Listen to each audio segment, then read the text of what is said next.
Welcome back to the Rodcast, Monday, fun day edition of the Rodcast, talking about another victory for the Texas Longhorns. It was a hard-fought one down in Fayetteville. We'll get to it and talk about it. We'll hear from Steve Sarkisian as well, hear from the head coach in the postgame, talking about their last win over the Arkansas Razorbacks on the road. We'll talk about Quinn's performance. I know that is a hot topic among Longhorn fans. We'll get to it. Also go behind the burnt orange curtain next segment and dive into it a little bit deeper. We also got lots of NFL discussion to get into tonight. You got a game happening between the Texans and the Cowboys. A lot on the line there in in-state rivalry. We'll get to that coming up next hour and dive into it and break it down. Also, we'll get into the big game from this past weekend. The Kansas City undefeated streak is over. The Bills take down the Kansas City Chiefs, and Josh Allen does it in heroic fashion. We'll talk about that. We'll also get into the Ravens Steelers. Steelers, once again, they own the Ravens. They continue to own the Ravens with their latest win. We'll talk about that and get into it. All your usual favorites on the show as well. We'll have what the facts, what the stats, who said that. We'll also get into off the record. We got the topic for the big fat poll of the day. Raj Rant is coming up later on the show. We are loaded on a Monday Fun Day edition of the Rodcast. Before we do any of that, let's introduce you to the rest of the crew. He's one of the hardest working members of the ARN family. Got a hustler spirit, period. Not sure what he's paid, but pretty damn sure the man is underpaid. Ain't no 401k for this hustler, and he's a hustle man of many talents. It's our friend, co-host, and neighbor. It is Patrick Davis, y'all. What's going on, Patrick? How you doing, brother? Oh, enjoying it here on a Monday morning, ready to get into the week. Got a big game tonight of hopefully, I mean, I don't think it should be good football, but hopefully the Texans show up for it. Yeah, it should be. The Texans should make they should make quick work of the Cowboys. Cowboys team. They should. They haven't looked great recently, but be hoping for that. But it was but overall it was a good weekend. And then Sunday was pretty easy. Sunday was a nice relaxing day of watching football. No real stress on it. It was. Just watch some games. Great weekend too. Great football weekend. Weekend. So enjoyed all that. I mean, the fights were not necessarily the best. Yeah, we'll get into the fights. And then we'll get into it. The UFC was better on Saturday. Watched some UFC on Saturday. The UFC fights were pretty good. Yeah. So I watched some of that on Saturday. So the Saturday fights were better, but the Friday the Netflix one was kind of a bust there. Netflix, I'm a little concerned about how they're going to handle streaming NFL games because there's all types of issues and glitches, and I just watched most of it the next day because I was like, you know what, I can't sit here. I was watching with some friends. I was watching with friends, and we just at one point were like, just nobody look at what it is, and we just stopped watching, and then we turned it on like an hour later and watched it.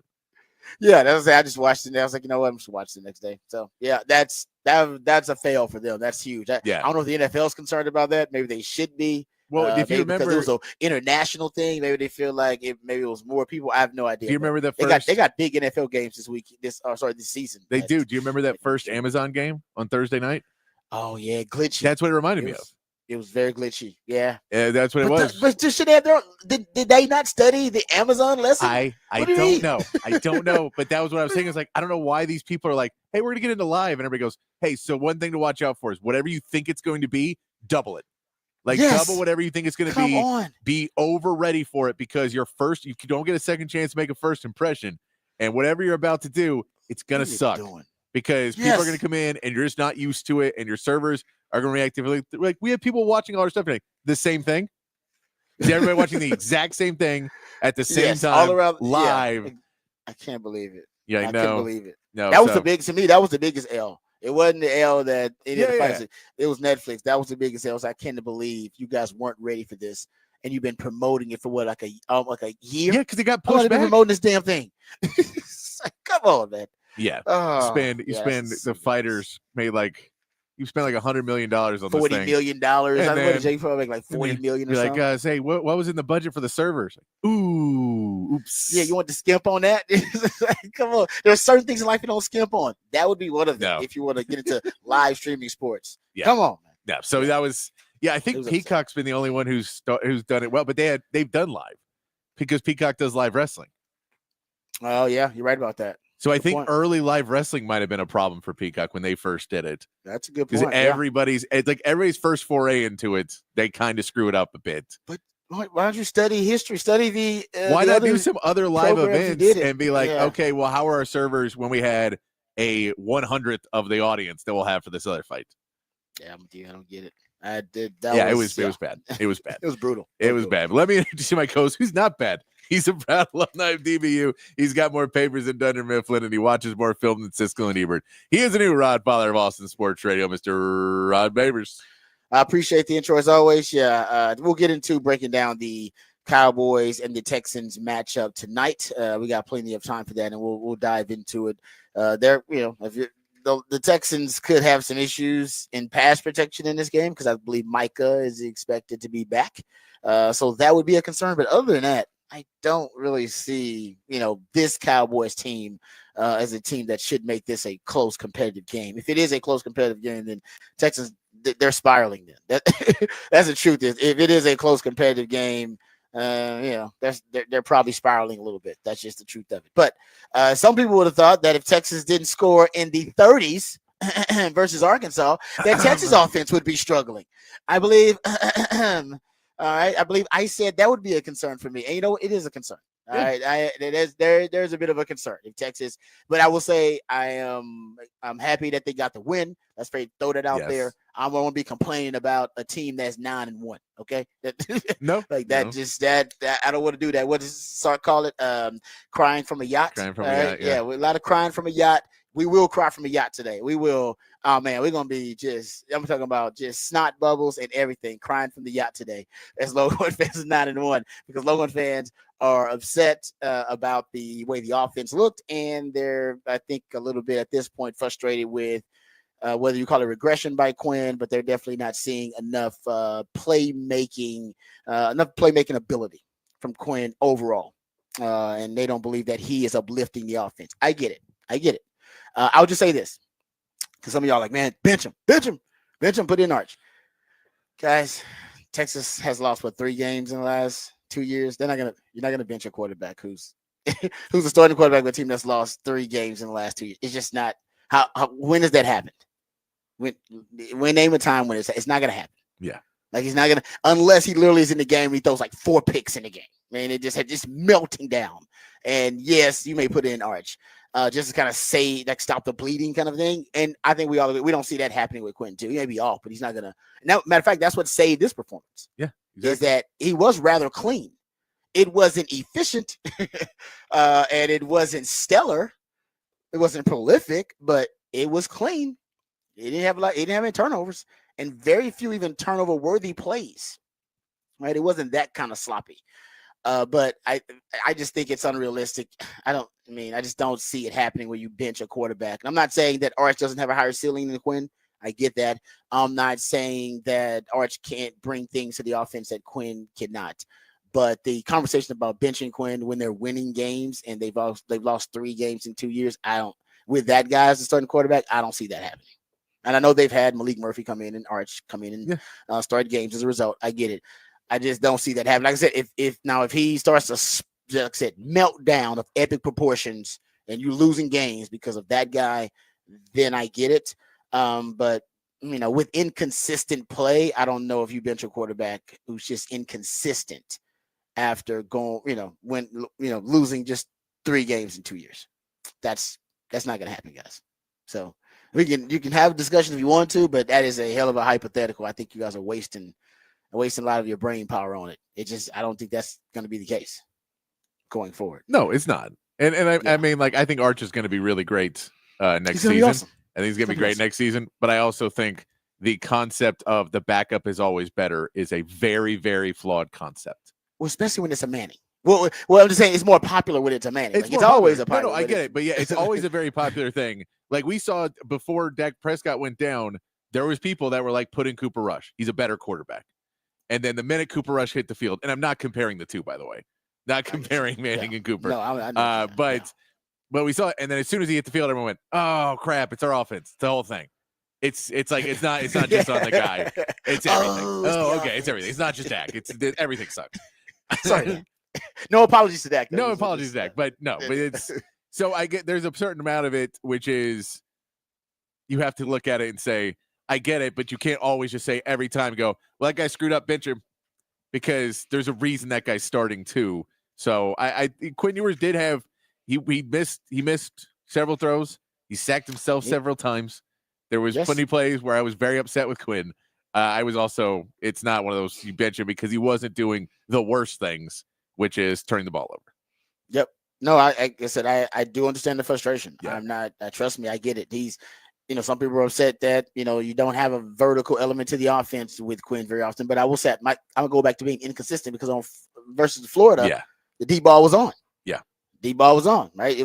It got dropped a couple of times and bobbled, but he was on target on the deep ball. So some people are saying, oh man, his deep ball is terrible. Well, he improved in the deep ball. And in this game, it was off. And we can talk about why it was off too. We'll hear from Sark talking about it. And I think that's a big reason why they didn't get to 30 points or get close to it like we anticipated, because we got to give Arkansas some credit as well. Arkansas had a good game plan, came off a bye week, and really gave Texas offensively, gave them a game. Gave them all that they can handle offensively. So we'll talk about why that is. But I'll just say this about the Texas team. And then we'll get to horn headlines and come back and break it down even more. There's an ugly duckling kind of element here to this team in terms of the perception of it. Now, a lot of people have different interpretations of the ugly duckling. Some people are like, oh, ugly duckling syndrome, where you're kind of a you're a late developer or late bloomer, if you will. All right, start off ugly and then grow into something beautiful. When I read the ugly duckling, and now I've been reading it because I got a daughter now, so I read it again. It's all about kind of the perception of beauty, right? The ugly duckling is ugly because it's not a duck. It's a swan. And when it's around swans, they go, man, you're a damn good looking swan, but you're an ugly duck. The Texas team right now for you guys is an ugly duck, because you see it as a team that has an offensive identity and led by the offense. That's why it's an ugly duck to you week to week. Mm-hmm. But if you flip it and look at it as actually the most consistent part of this team is the defense, and you look at it as a team that's led with the defense, and so you are going to get Pittsburgh Steeler-like wins where, you know what, you only win by 10 and you win by, 7. Now, yes, you're capable of blowing the team out, but when you flip it and you actually look at it as a defensive-led team, we look at it as an offensive-led team because that's Sark. He's the head coach. He's an offensive guy. That's their calling card. You got Quinn, you got the best quarterback room in the country, one of the best wide receiver rooms in the country, one of the best line. And I get all that. You're like, well, we should be an elite offense. And I still think Texas offense is good, but it's not the elite element of this team. The elite element of the team is the defense. That's what leads the way. Guys, defense, that's the one thing we can count on every week. They have not yet. They have not faltered. We have not seen a regression. We have not seen a dip. They've actually gotten better every week. Every week they get better. And every week we come on here and talk about how inconsistent the offense is. Oh, the offense was great. It was awesome. Oh man, what's wrong with the running game this week? What's wrong with the pass protection this week? What's wrong with Quinn this week? He's regressing. We talk about something every week about the offense and complain about it because we like to cry from a yacht. But the truth is, they are a defensive-led team. And if you flip that, you realize they're a beautiful swan.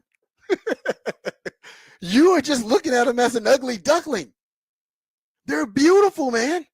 The defense is amazing. It's the best defense in the country. It's not even close. It ain't even close. Right? They're going. That was the most explosive offense they faced all year. Top 5 explosive offense in the country and generating 10 plus and 20 plus yard plays. They had a dual threat quarterback who was a problem. They had a NFL wide receiver on the outside of Andrew Armstrong, best wide receiver they faced. Had a really good play calling by Petrino, calling the plays at home. Man, that defense went out there and sat around. Yeah, the defense gave up. I mean, they had a drive or two, but in the end, they were more clutch. They came over with big plays. Janae Barron basically won the damn throw up in a game. Alfred Collins looking like a war daddy now. A game wrecker out there for multiple games in a row. I mean, the whole defense right now is right now playing at the highest level I've seen a Texas defense play probably since, man, we got to go back to the 2000s. You got to go back to the 04, 05, 08, 09 teams. So you got a defense that's even close to being this good. No, I mean, and we come on here every week and they complain about Quinn and about the offense and the pass protection and the run game. And I get it. But man, they are not led by the offense. We were all wrong. Sark's not going to have a 1,000-yard rusher this year, guys, for the first time since he's been a head coach. But not going to have a 1,000-yard rusher because they're limited in the running game. All right. Quinn doesn't handle pressure well. We'll talk about that. The offensive line has been inconsistent. They were sacked 3 times this game. That's not even the offensive line's fault. That's Quinn running into sacks. I get him. Patch you off the self sacks. I get out. We'll talk about all that. But we have to realize that they are a beautiful swan and not an ugly duckling. That's my take. I was inspired by my daughter. Reading the book to her the other night. I was like, this is Texas football in a nutshell. Yeah. We complain about that. We really want them to be a duck. They're not. No, I'm with you. I like it. I'm with you. I've been watching, you watch that secondary and everyone who's played in it and everyone being on the spot. Michael Taff again being Johnny on the spot and getting the interception from Johnny Barron. The fact that Manny Muhammad, I feel, doesn't get credit because he's so good that they don't throw the ball his way.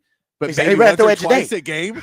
And you're like, they'd rather throw it the probable Thorpe winner than throw it to Manny Muhammad's side because he just covers that well all the time. Yeah. And you just think of a guy, you're like, how often do you have a guy where you go, they just don't throw his way? And they maybe do twice a game and they're incompletions. So you maybe see him on TV twice a game. Because he's just so good at coverage. You're like, that's such a gift to have guys that you're like, has he having a good season? You're like, yeah. If you don't hear a quarterback's name, then he's having a great season. Yep. I agree with you. No, that's a great point about it.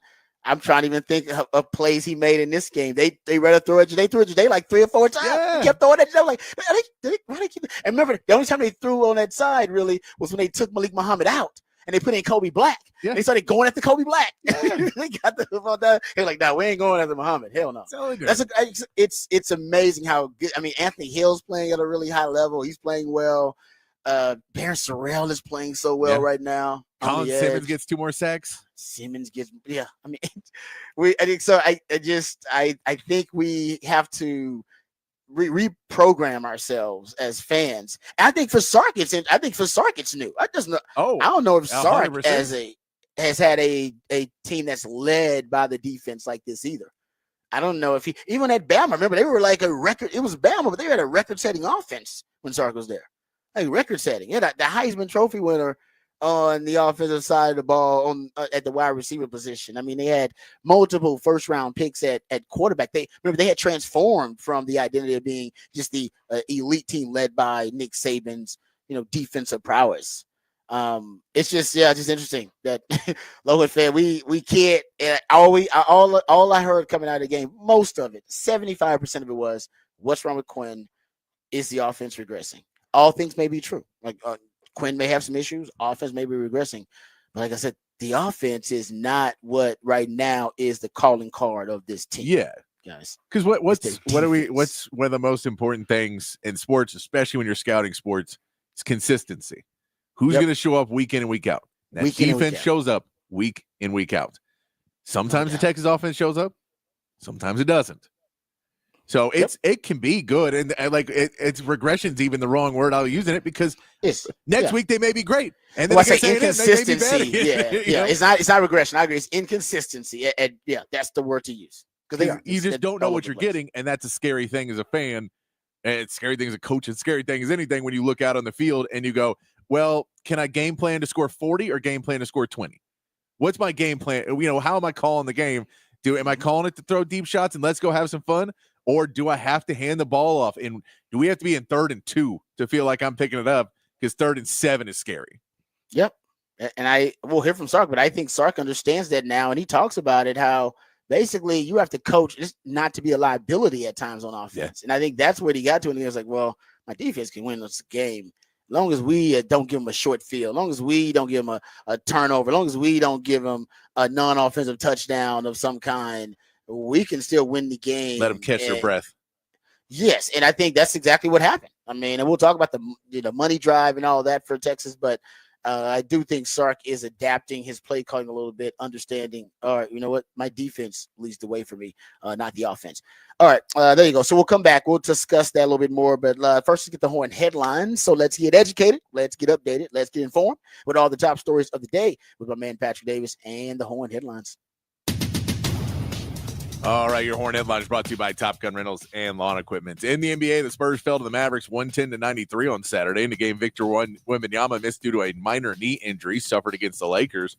The Mavericks went on to win again on Sunday against the Thunder, 121-19. PJ Washington had 27 points and 17 rebounds playing against the small OKC lineup. The Rockets put away Chicago 143-107 with Fred VanVleet leading the way with 28 points. Tonight, the Rockets are back in action against the Bucks. In college basketball, Texas men got an 89-43 win over Mississippi Valley State on Saturday. 5 players scored in double digits for the Longhorns, including Arthur Kaluma and Trey Johnson with 18 each. They are back in action Thursday against Syracuse in Brooklyn.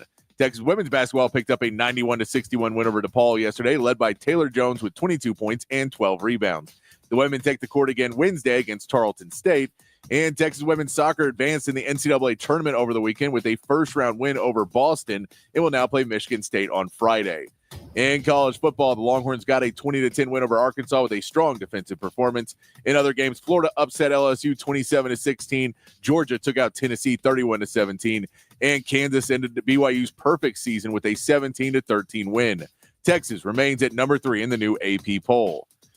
And in the NFL, the Steelers remain dominant in the AFC North with an 18-16 win over the Ravens. The Bills handed Chiefs their first loss of the season, 30-21, and the Chargers used a J.K. Dobbins touchdown run in the final seconds to beat the Bengals 34-17.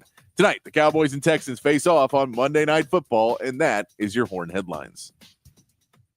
All right, thank you, Patrick, for the Horn headlines. Appreciate those. All right, let's talk about Quinn, because a lot of Longhorn fans upset with Quinn's performance. He basically is, and it's the vertical throws that Longhorn fans are upset with. Obviously, everything at or behind the line of scrimmage, Quinn is great there, as all quarterbacks should be. But on throws past 10 yards, I believe he was 6 of 13 on throws past 10 yards, 1 of 6 on throws past 20 yards. 20 yards or more. And it's really, and I talked about this before the season, that ultimately for Quinn, what scouts want to see is how Quinn handles pressure. And in that game, once again, it was questionable. Some of his decisions that he made under pressure, including the self-sacks is being described, which I don't know if that's actually a stat, but it should be, because it did seem at times, instead of stepping into open areas of the pocket, stepping up into the pocket, being able to maneuver and navigate the pocket, that he would actually step into pressure and actually end up getting sacked a couple of times because of that pressure that he stepped into. And that goes to pocket presence. By the way, something Sark himself brought up that they were working on this offseason, right? Said we're working on pocket presence, and we want him to get deeper into progressions. Get to the third and fourth read in the progression. So I think there are a couple of things that have been exposed here with Quinn. His pocket presence is lacking. There's no doubt. And when he senses pressure, or when he is diagnosing pressure, his feet become inactive for some reason. All right. You want your feet to be even more active so that you have all your options open as to how you're going to mitigate the damage done by the pressure, whether you're going to abandon the pocket and escape and scramble, or extend the play, whether you're going to step up in the pocket, whether you decide, all right, you know what, I'm going to check it down. All right. Whether you decide, I'm going to my hot read, whatever it may be, like all those things still require you to keep your feet alive. And I was listening to Chris Sims's kind of take on in his synopsis of Quinn, and he also brought up, the footwork at times can be a challenge. And then on top of the footwork, there are times where he goes through progression slowly, and that comes back to haunt him too. Because if you're going through progression slowly, then that gives the defense time to get home and put more pressure on you, and he doesn't respond well to the pressure. And so I think there are like 3 issues he's got to work on, and most of them are related to how he handles pressure: his footwork under pressure, getting through progressions relatively quickly, and really his decision making overall. Right? The self sacks, you can't have those when you're going to throw the football away. That's also another thing. As a quarterback, you got to decide, hey, this is a better option than taking the sack, or a better option than trying to extend the play, just throwing the football away, living to fight another day. All those are things that they're in the last couple of games under pressure. His Florida game was great, but this game under pressure, I don't think the numbers were great. I think his pressure to sack rate was 40% in this game. Had 2 sacks under pressure, and I think most people would describe those as self sacks. So this is what we talked about during the season, right? Or during the offseason. That's what scouts want to see in 2022. He handled pressure better than he did in 2023, and they're not sure which Quinn you're going to get. And I still think that's the case. We don't even know, even now, which Quinn we're going to get from week to week with Texas. You don't know if you're going to get the Quinn that handles pressure really well and makes good decisions under pressure, or you're going to get the Quinn who seems to panic a bit under pressure. And to me, that's why teams are going to continue to put a lot of pressure on Quinn, whether via the blitz or with exotic fronts. They just got to make sure we get pressure on them. Usually that's going to work out in our favor against Quinn. So I think, and then give Arkansas credit. We'll hear from Sark coming up next segment. They and I don't know why other teams haven't done it. They deployed the 3 high safety. Sark says almost exclusively. It was a ton. And I don't know why other teams haven't done it this season against Texas. You guys know I belabored the point and beat that dead horse for 2 years about Texas in the 3 high. Nobody was ringing the alarm more than I was about, hey, this is something Texas has to figure out. Sark's got to find a solution for it. He's got to find an antidote to it because it was going to be an obstacle for him, winning the Big 12. And I was talking about that in 2021 and in 2022 and in 2023 came to fruition, right? In 2023, I think 6 to 8 of the teams they end up playing either majored or minored in the 3 high in the Big 12. You was going to have to overcome it. If you didn't find a way to overcome it, you were going to end up, your Big 12 dreams would have been derailed. Sark did. I think he found a solution, found an antidote to it. So I thought we were past it. And I think a lot of teams did as well. That they did not decide to deploy it exclusively versus Texas. But Arkansas did, and it worked. It worked. Now, I don't know if it worked versus Quinn or it worked versus Sark so much. I think a little bit of both. I think, and Sark should have been ready for it because when you played Arkansas and you lost to them in 2021, that was their main defensive concept, right? That was their defensive identity, actually. Now, since then, they have strayed away from it because they've got new coaches and new coordinators, but it's still a part of their defensive DNA. They pulled it out against Texas because Sam Pittman said, hey, when we played them the first time in 2021, they had a lot of trouble with this. And honestly, I think Sark's offense, as I've pointed out, it actually struggles against 3 high for a number of different reasons. It counters Sark's offensive ideology really well. And that's why a lot of Big 12 teams, they kept throwing it out against Texas. I assumed Texas figured it out. And in this game, the solutions did not work, or maybe they weren't available because of the way your quarterback played. So I think that combination is why you saw Quinn play so poorly, because I don't think if Quinn has figured out how to decipher the 3 high as well, and it does counter Sark's philosophy really well, as we have talked about on the show numerous times over the last couple of years. It does, and all the offensive stats are adversely affected. Almost all of them. Third down, passing, yardage, rushing yard, almost everything is adversely affected when he faces up against a 3 high team. But it's like I said, it got better last year. I thought he had figured out the solution. And in this game, I don't know if Sark was able to solve it, but it didn't matter. He found a way to win the game, but I don't know if he ever really kind of solved it. And maybe you can't solve it when your quarterback is not having a good game. Yeah, your quarterback is off. And it felt like Quinn, because he does this a lot, but in this game especially, if you look at that line between throwing a catchable ball and throwing a ball that the defense can't catch, he erred very much on the side of the ball the defense couldn't catch, making sure he didn't throw turnover-worthy balls. But doing that meant, well, now I'm throwing it where Gunnar Helm's got to reach fully out and overextend to get the ball. Now you can't pick it off, but the catch is going to be really, really hard.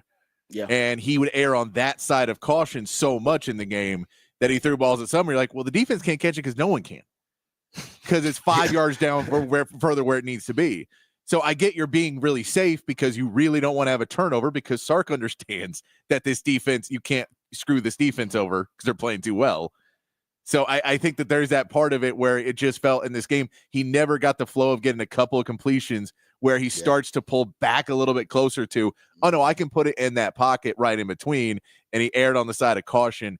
And you just saw it. That's why you get no turnovers. But it's also why you throw in completions is because everything's a step or two further away from where the defense can get it. But that's also, if they're playing decent enough and close enough, really, really hard for a receiver to get to.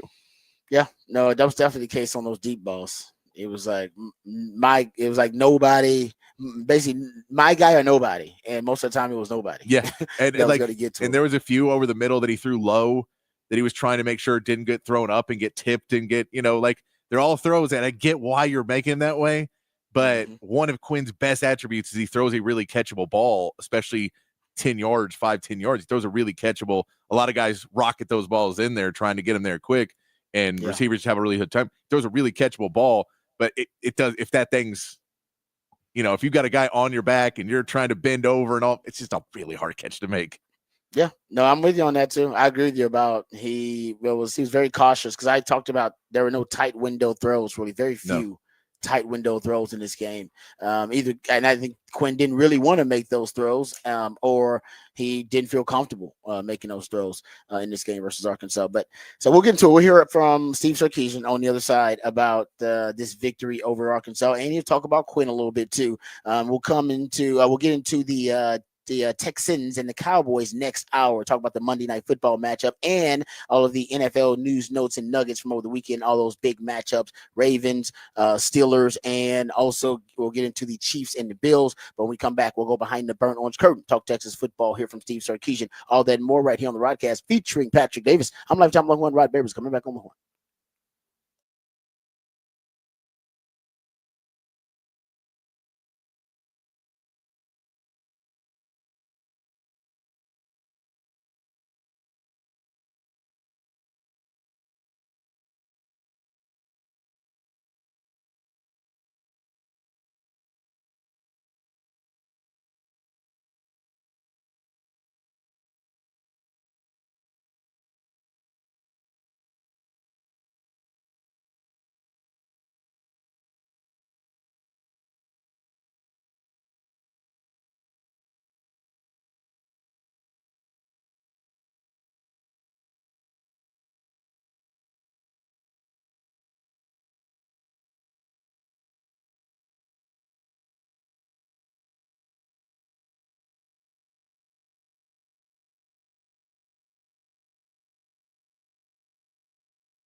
All right, welcome back to the Rodcast. Time to get into some Texas, or back to some Texas football conversation. Let's hear from the head coach, Steve Sarkisian. And I would say that Sark was happy after that win, too. Like, usually, on offense, when they have a subpar performance, coaches, he's not in a great mood, and I totally understand because it's kind of his baby, the offense. He was in a good mood. Like, you would think in Quinn's performance and then with the offense looking lackluster, they would. Nope, he was grateful for that win. He was genuinely happy. I really don't think he was necessarily exactly right after he was displeased. I think, I'm sure when you watched the film, he probably was very critical of himself and the team. But after the game, he really did seem genuinely jovial.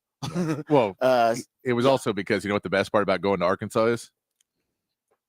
Leaving Arkansas. So he was so happy about that was about to happen. I felt, I was like, hold up, it's got to be something about getting the hell out of Arkansas. There you go. Still a good one. I like that. All right, let's hear from Sark about Quinn. Of course, he was asked early on about Quinn's performance and what his thoughts about Quinn's inconsistency. Here's what Sark had to say. Thought he played pretty efficiently. They were going to play it in a manner and a style where they were going to try to keep the ball in front of them and make us, work the ball down the field. And when you get into games like this, the possessions start to matter. They start to count because the clock starts working in each team's favor when they do it that way. They were running the ball really effectively too, especially in that third quarter. So when you just don't have as many opportunities, you got to try to maximize them when you get them.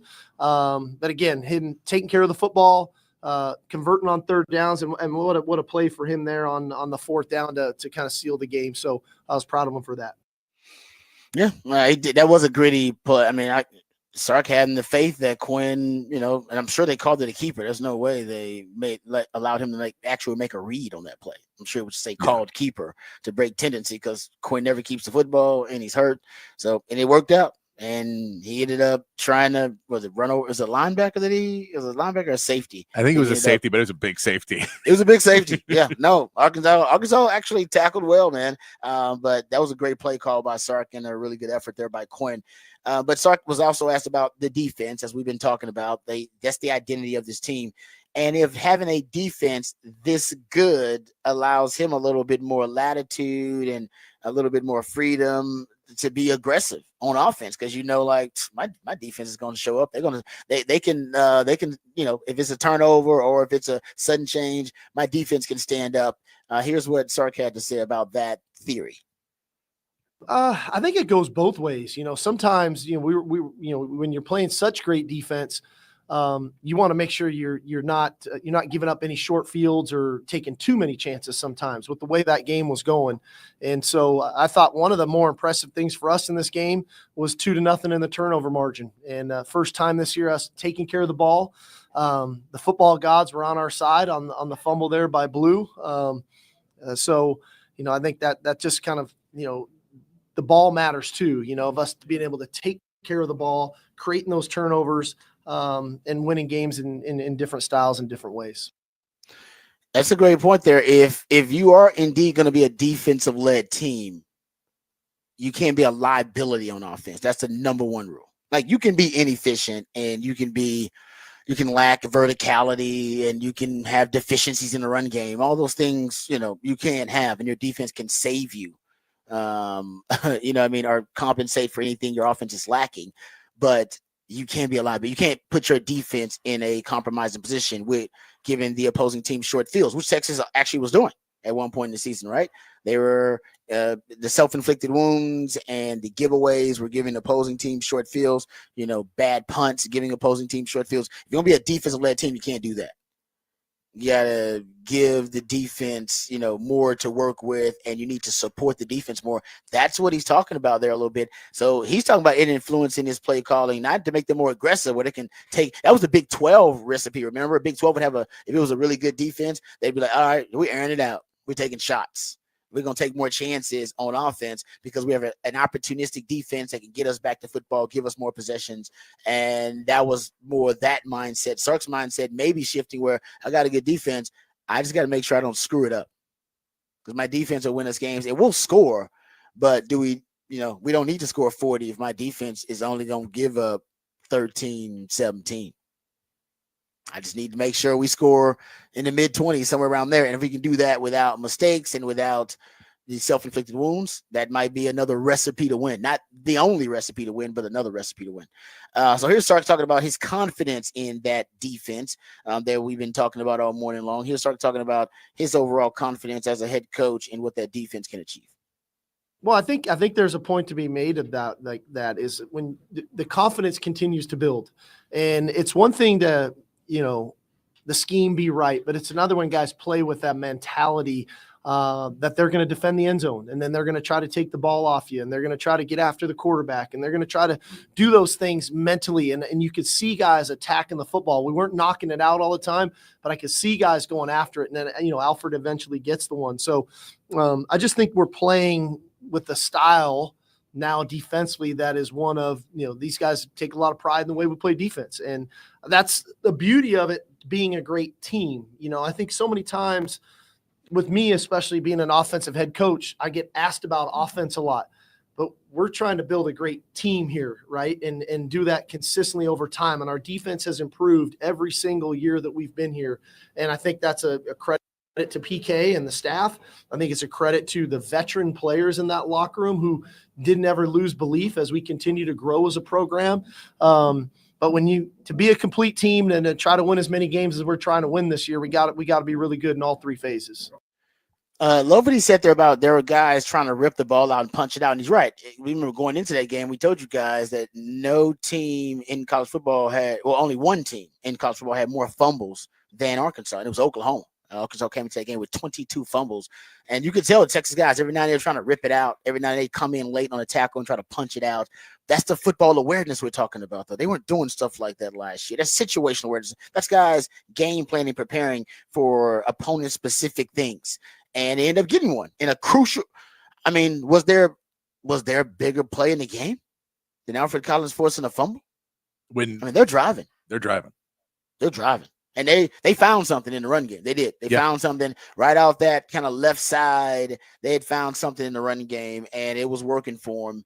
And they had just made a couple of plays in the passing game. Remember, they had found, Andrew Armstrong started moving him around a little bit.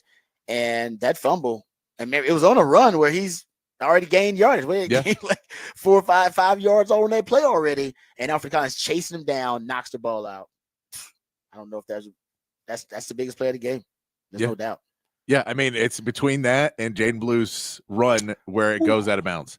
Because a big run, and again, Texas players, just remember, when you are running down the field, someone is coming behind you. And even if they're not, think someone is coming behind you, because that's like the 5th fumble this season of a guy making a big run and then just trying to juke somebody out. And somebody hits him from behind. But if that ball doesn't roll out of bounds and Arkansas jumps on that ball. Oh, man. Momentum. Just complete shift back, points off the board for Texas. Arkansas was already figuring things out at that point. Yeah. Those two fumbles were gigantic. And that's why I'll give credit to this Texas defense again and Michael Taffet being there. And Sark talked about it a little bit this week about being opportunistic and guys understanding in a play to be able to be doing their job soundly enough and then finding the ball when it comes out on tipped passes, on interception, all of that. Being able to have your sound coverage and be able to take that next step is what really makes you an elite defense. And the fact that Texas can jump on that ball so quickly that it doesn't get batted around, that it doesn't, turn out to be, 15 yards further downfield, Arkansas falls on it. And, they're still rolling. And the Jaden Blue, where you saw an Arkansas player literally falls over right in front of the ball trying to get back to it, and it rolls out of bounds. And if he'd have been able to like tip it back in or stop the momentum of it, oh man, you're right. And Jaden Blue, I guess, will be walking around to his classes with a football, I'm assuming today. It happens even right. At this point, every day, all football, all running backs. All of y'all. Sorry. Trey, you two, Jade, you two, all of y'all. Jarek, all y'all, just as a group, running backs, maybe. It's like, I had 2 carries. Here's the ball. And Jaden Blue had a hell of a game. He did that hell of a game. Yeah. But, right. That was one that Longhorn fans were holding their breath. Speaking of guys, making plays on defense, Alfred Collins was your highest graded defensive player, by the way, by Pro Football Focus. He was. He had a hell of a game. 7 tackles. 4 solo, 1 sack, 2 tackles for loss, 1 forced fumble. I mean, Alfred Collins is making himself a lot of money right now. I think right now he's probably projecting to be a second or a third round pick. And I don't know if he's ever going to get into the first round, but I think he could end up solidifying himself as a second round pick. I mean, look at his size, 6'5", 320, 315, 320. I'm not saying he is, but when you look at a player and you look at their skill set, ultimately you say, okay, what's the ceiling for this player if I squeeze absolutely every possible piece of if I can squeeze all of the potential out of this player, if I can get it all right, what is their ceiling as a player? For Alfred Collins, honestly, it'd be like a guy like a Chris Jones, who was drafted in the second round, who's 6'6", 315, 320, or at least that's what he used to be listed at. I'm sure now he's probably 20 pounds heavier, but plays multiple shades, right? And that's what they're doing with Alfred Collins. And I said this when they brought him in. And when he was being recruited, I said he should be play multiple shades up front. He should be able to play inside, play outside. He should be able to play 3, 4, 5 different gaps for you and shades for you up front. And that's what Texas is doing with Alfred Collins right now. And I think it's making him a lot of money. So I'm not saying he's Chris Jones, but I'm saying you squeeze every bit of potential out of the young man. And if you can get the most out of him, he could be that kind of starter kid for you. He's got that kind of potential. I mean, you look at what he was last season to going into this season, to the start of this season, to where he's at right now and how he's playing right now. And so if you're watching that and you go, we haven't seen the plateau yet. We haven't seen him reach his potential because we know he keeps getting better as the season goes on. So if we get him in and we put him into our system and we feel we have the better coaches and we can progress him, we can get him even to a higher level. So as an NFL, it's not we've seen the best he can be. I don't know if we've seen the best of Alfred Collins, and we've seen some pretty great stuff. Yeah, he is wrecking games right now. There's no doubt about that. All right, you know what? We'll get to the rest of the sound coming up. We get into Rod's rant because we'll talk some more Texas football there. But I want to get to the sound of him talking about Jadae Barron and about the money drive, that second touchdown drive. The Sark, that was a brilliant play calling drive by Sark. Yeah, because first of all, you had to have it. You had to get points on that drive, and you only got, what does Sark say, like 4 possessions in the second half anyway. You didn't get a lot of possessions because they were running the football really well. You had to have it, and your quarterback was struggling. Yeah. So you had all the data you needed. Your quarterback was struggling. All right. All the momentum was on their side. You needed points, and you had been troubleshooting enough to know what could work and what might work. And I thought he did a great job of dialing up the perfect plays for a struggling Quinn. And I'll talk about that coming up when we get into Rod's rant. Also, yes, we'll talk about the 3 high, the dreaded 3 high, the kryptonite for Steve Sarkisian's offense. I had to break out my notes from a year ago. I thought we were done talking about the 3 highs. We're moving into the SEC. I said I'll just put my notes about the 3 high in the Big 12. I'll put them in. I'll just put them in a folder somewhere, and I'll store them away, which I did. And this weekend, I had to break out my notes about the 3 high defense. So come back. I thought we were past this. I thought he had solved it. Apparently not. So I will give you what Sark's theory, his antidote is for the 3 high, and why it did not translate for Texas in the Arkansas game. We'll talk about all that and more. When we come back, we'll get into the topic for the big fat poll of the day, and we'll learn about the musically themed day of the week right here on the Rodcast, featuring Patrick Davis. I'm lifetime Longhorn Rod Davis coming back on the horn.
Back on the Rodcast on a Monday morning, and that means it's a Smooth Soul Monday, playing you some Smooth Soul Monday to ease you back into the work week. Start off with a little Aretha to ease you back in. Let's get to the big fat poll of the day. 512-447-3776 is the text line number, and we'll get this posted up on X at the Horn ATX. Patrick's big fat poll of the day on the Horn. All right, big fat poll of the day. Who was the MVP for Texas against Arkansas? Who was the MVP for Texas against Arkansas? I only have 3 on here. I think there's really 2 possible choices, but I put 3 on here because I couldn't even get to a 4th that I felt was even remotely in the same stratosphere as the first 2. Felt like it was kind of going to be a rude to the 4th because they were going to get no votes. So I'll throw Jahdae Barron. We know had 7 tackles, 1 pass deflection, 1 sack, 1 interception, 2 tackles for loss. Big game from Jahdae Barron. Alfred Collins, 7 tackles, 2 tackles for loss, 1 sack, 1 forced fumble. Big game for Alfred Collins. And then just because, I'll tell you the note I have written down for this, the Texas O-line I'm putting up there, and just because that 4th quarter. I think you should add one more. You should honestly. Yeah. I don't know. So I would say you probably can try to throw like a Jaden Blue in there. So I know he fumbled, but that's what I'm saying. I'm not giving it Matthew Golden. He only had 2 receptions, but they were 2 touchdowns. 2 touchdowns. That's what I'm saying. Those guys did well, but they're not close to what mattered in this game. They did well. They did well, but I'm not throwing them on this poll. And the Texas O-line I put in there because that the 4th quarter, those guys did a lot of work. They did a lot of work. That was an offensive line that willed the team to get going moving forward when things weren't working well. I mean, you look at even that last drive, you talked about the play calling on the drive to get to the end zone. It's great. The play calling on that last drive to just run the clock out, to be able to push out that 3rd and 13. What the O-line did on that 3rd and 13 when Texas pushed back, and you're like, you don't want to give the ball back. You're still probably in okay space, but you do that. They run that perfect screen to let the ball out. Quinn waits perfect amount of time, gets the ball to Blue, and the offensive line gets downfield. But I'd like Jay Blue did well. But if he didn't fumble, I'd probably put him on there. The fumble made me not put him on there. I know, but Jaden Blue's good for a fumble. And, that's just the way. That's just Jaden Blue. We know who he is. He is who he is. But, man, 100 yards, 100 all-purpose yards. All right, I'll put Jaden Blue on there. But because he kept the chains moving for you. He did. And that's what I'm saying. That O-line for you, man. That O-line was huge in that fourth. I agree. Because they got downfield, and they started to push around Arkansas, which is SEC football. It's not what happened 3 years ago when we played them. It's everything you saw where you said this is a team in the 4th quarter who could take care of business to get you that downfield, to make it so on that 4th down, 4th and 2, you can go for it with a little Quinn run around, that you had the confidence in your O-line that they really pushed you downfield a couple times, got to run time off the clock. They weren't necessarily great all game. They weren't bad in the beginning. Those sacks are not necessarily O-line sacks. Right. Second half, they started themselves. That second half, and especially that 4th quarter. On those 2 drives in the 4th quarter where they just took all the air out of the building and just moved down the field. That's why I put him in there, because watching the end of that game, you're just like, man, if y'all could play like this all game. Yeah, because the got to have it drive is what I've been calling it, the second touchdown drive. The got to have it drive. You got runs of 7 yards on 1st and 10, 6 yards on 2nd and 3. Then Jaden Blue gets the 28-yarder that he broke on 1st and 10. You got a Wisner run of 2 yards. But see that you started to get chunk yards in the running game. And I say chunk yards, but 6 and 7 yards, those are pretty good gains. You start to get sizable gains in the running game. And you're right. And then the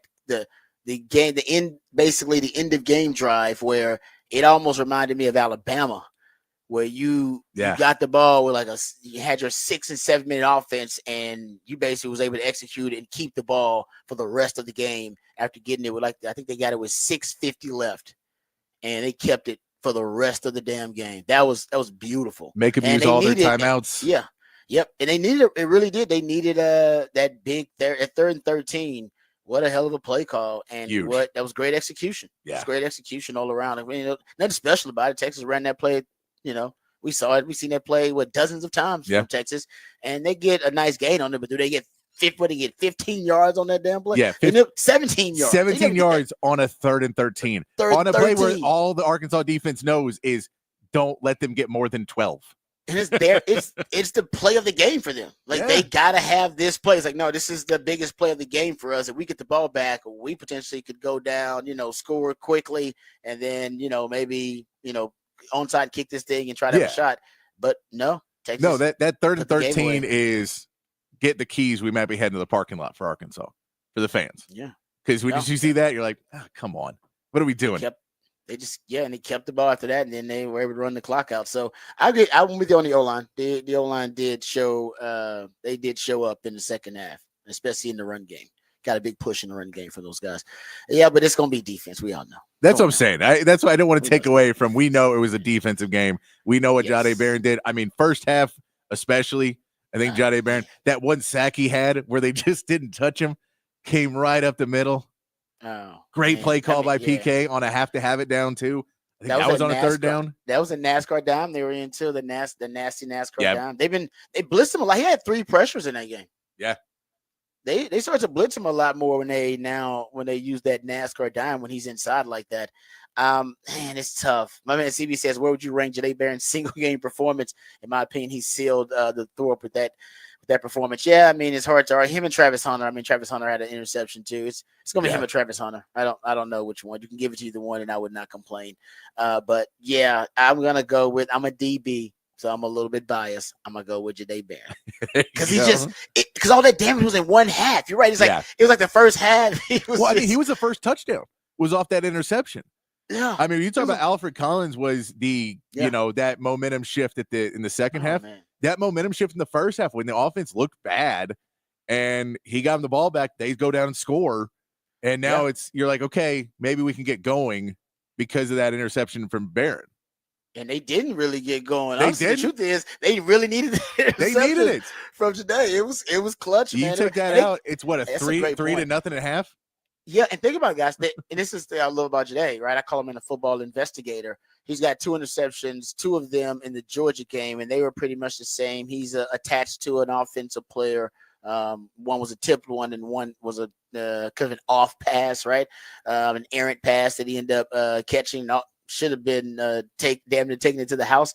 But so those were situations that were similar in terms of how he were able to create takeaways there. But the other 2 interceptions, he got 4 in the season. The other 2 interceptions, he's actually adding himself as a help defender.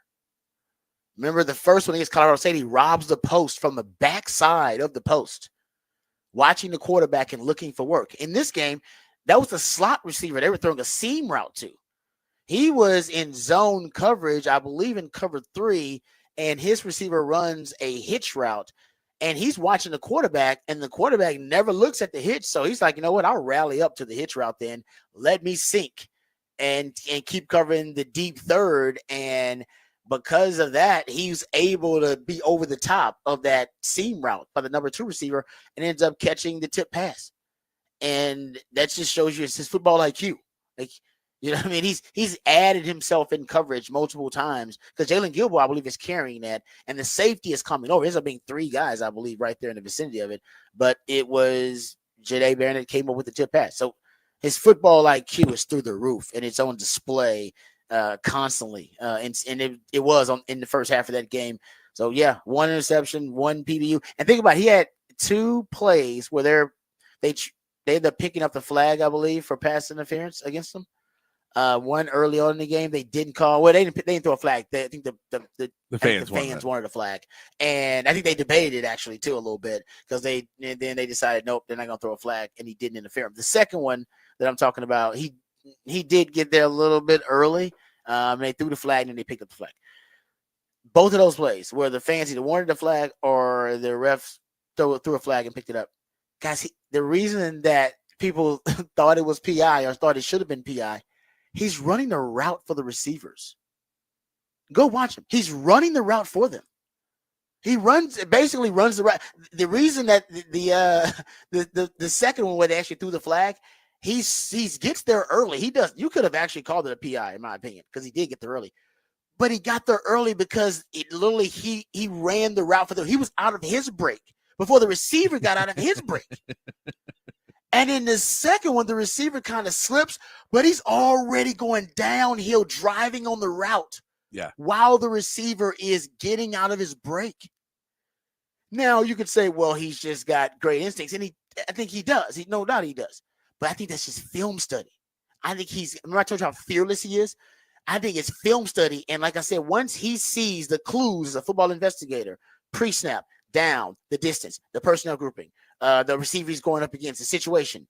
Once he sees all those clues and is able to diagnose them, he has no fear. He has total faith and belief that when his film study is confirmed and preparation is confirmed by the clues on the field, he's gonna go. He's gonna go. In his mind, 70% of the time they run a curl route here, they run the curl route. And when I see him break, I'm running to the curl. I'm screaming towards it. And so there's this fearlessness to his game where, yeah, we DBs, we do the research. I do the research. A lot of us do. And you know those same percentages. First of all, to break those down real time obviously takes high football intelligence, but then to have no fear that you could be wrong. Like I say, he's running the routes for these guys. If this dude just gives a little shimmy and then keeps running or a double move, or say it's just part of him running the 6 route and he's wrong on the angle. You know what I mean? Like but he has no fear and he has total confidence in his preparation. And I think that all now is starting to materialize on the field. He is a brilliant football investigator. That's why I say go back to the place. He's running the routes for the guys. He gets out of the break before they do. That's why they threw the flag. They're like, why are you there so early? Why you ain't supposed to be there like that? That looked weird throwing the flag on that. And you could have kept the flag out and I'd have been like, yeah, it looked like P out of me, but not necessarily because he interfered. He got there early because he kind of because he got out of the break so quickly. Him and the receiver ended up making contact. But usually the receiver is ahead of you by then and you come around timing wise to make a play on the football. But this dude is getting out of breaks before the receivers at times. It's uncanny. All right, let's get to the break. We'll come back. He's my guy. Obviously, that's my player of the game. I love what Africa Collins did. I love it, but I haven't seen a DB play the position, the DB position, as well as Jadae Barron on the 40 acres right now since who the last guy to play the position this well.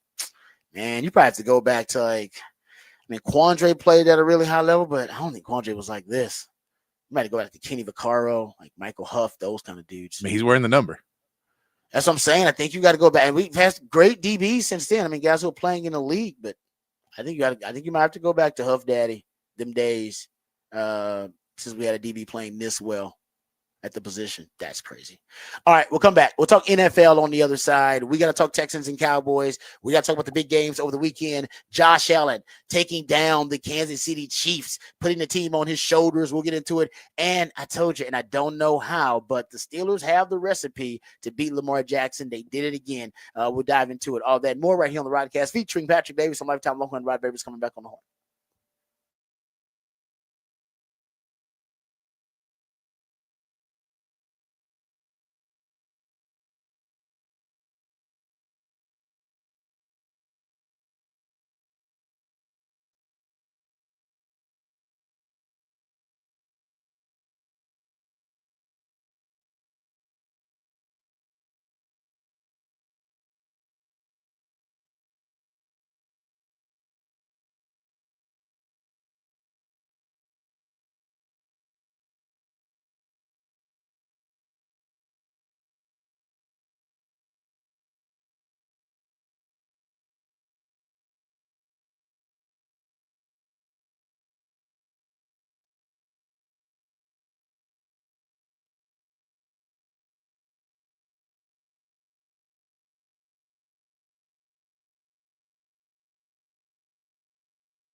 Welcome back to the Rodcast. It is a smooth soul Monday, excuse me, of the Rodcast.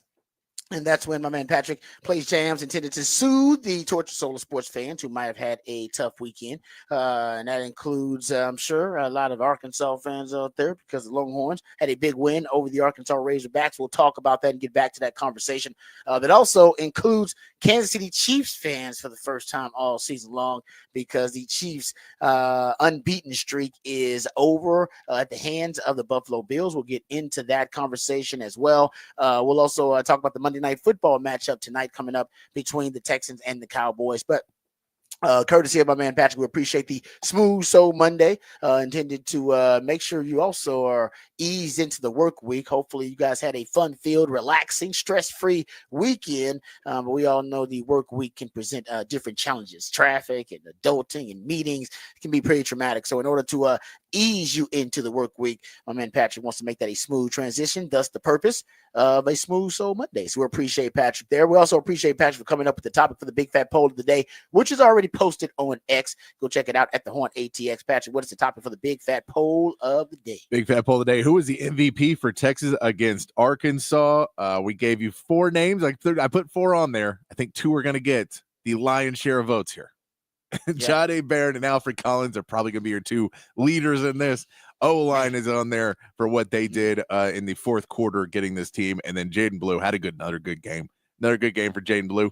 I do think it is worth. You're right, though, Rod, for a point to remember that Jaden Blue is your backup running back, and he's playing you major minutes in a season where you can do some big things. To have a guy be able to be that good is being really, he's been very effective in points. I want to say 2 games in a row he's had over 100 yards from scrimmage, right? Yeah. Because he got 104. I think that's what Sark wants for him, ideally. And however he ends up getting it, but like this should be a guy that gets to 100 yards, just total all-purpose in a game. It could be majority passing or receiving, I should say, or it could be majority rushing. But he ends up getting it. And it's mostly because he breaks. He's going to break. If you give him 10 touches, he's going to break 2. Yeah. Or 3, right? How many touches did he end up getting in the game? I think it was kind of close to 20 touches total, something like that. He had 14 rushes and he had 3. Okay, so 17 total touches, 14 rushes. And how many of those did he end up breaking? What, like 3? He had a 28-yarder. So that's kind of what Jaden Blue is. I think he's gonna break every 7-8 rush, every 7-8 touches. He's going to break in one. Yeah.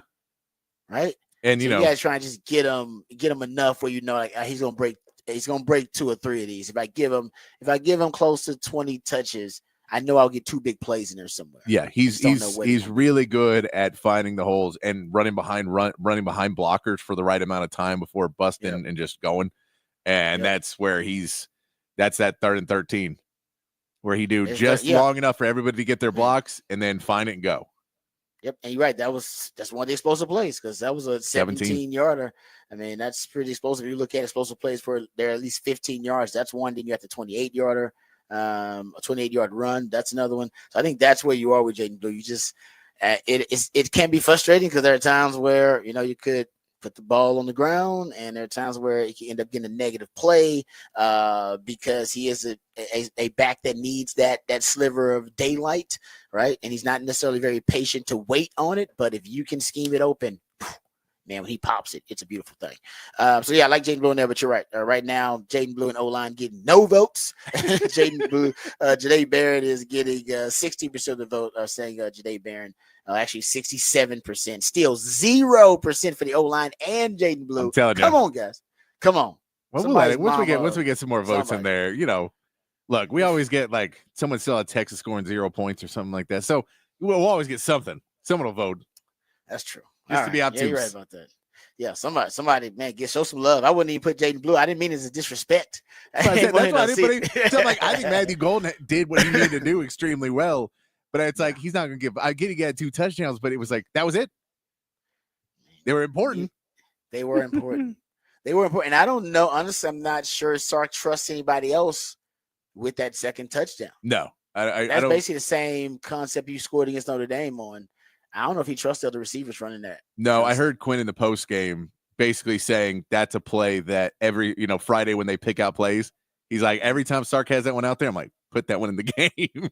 That's one. I like that one. He's like, I like that one. Yeah, there you go. Oh, that's good stuff. I like that. All right, there you go. So that's the topic for the big fat poll today. Go check it out for yourself at the Horn ATX on X. All right, we'll get to some NFL discussion here. We'll talk about the game tonight between the Texans and the Cowboys, and we'll also get to some of the NFL action over the weekend. You no longer have an undefeated team left in the NFL because the Kansas City Chiefs took their first loss of the season, but the team that looks like a juggernaut is actually the Detroit Lions. He scored 50 again.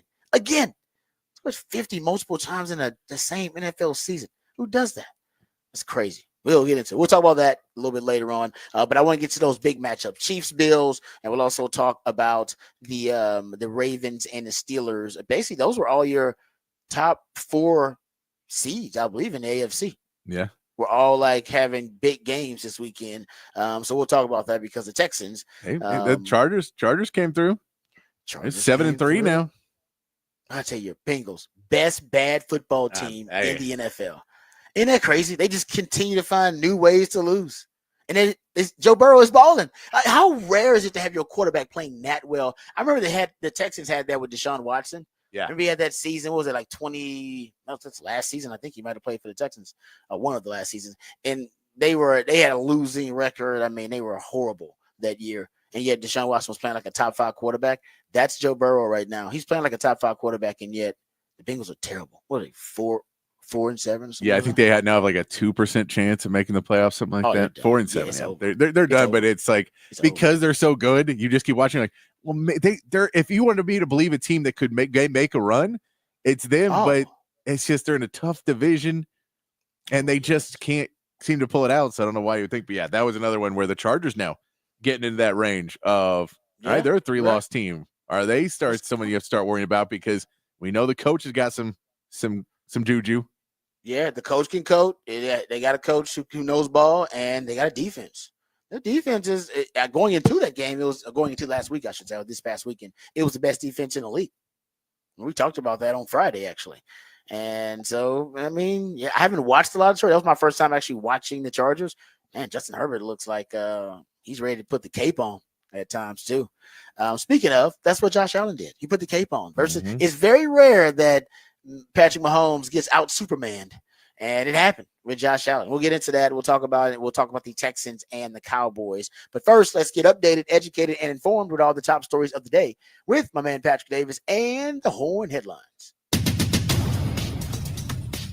All right, your Horn headlines brought to you by Top Gun Rentals and Lawn Equipment. In the NBA, the Spurs fell to the Mavericks 110-93 on Saturday in a game Victor Wembanyama missed due to a minor knee injury suffered against the Lakers. The Mavericks went on to win again on Sunday against the Thunder 121-119. PJ Washington had 27 points and 17 rebounds playing against the small OKC lineup. The Rockets put away Chicago 143-107 with Fred VanVleet leading the way with 28 points. Tonight, the Rockets are back in action against the Bucks. In college basketball, Texas men got an 89-43 win over Mississippi Valley State on Saturday. 5 players scored in double digits for the Longhorns, including Arthur Kaluma and Trey Johnson with 18 each. They are back in action Thursday against Syracuse in Brooklyn. Texas women's basketball picked up a 91-61 win over DePaul yesterday, led by Taylor Jones with 22 points and 12 rebounds. The women take the court again Wednesday against Tarleton State.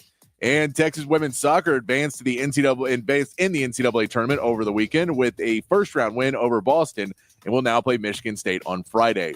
In college football, the Longhorns got a 20-10 win over Arkansas with a strong defensive performance.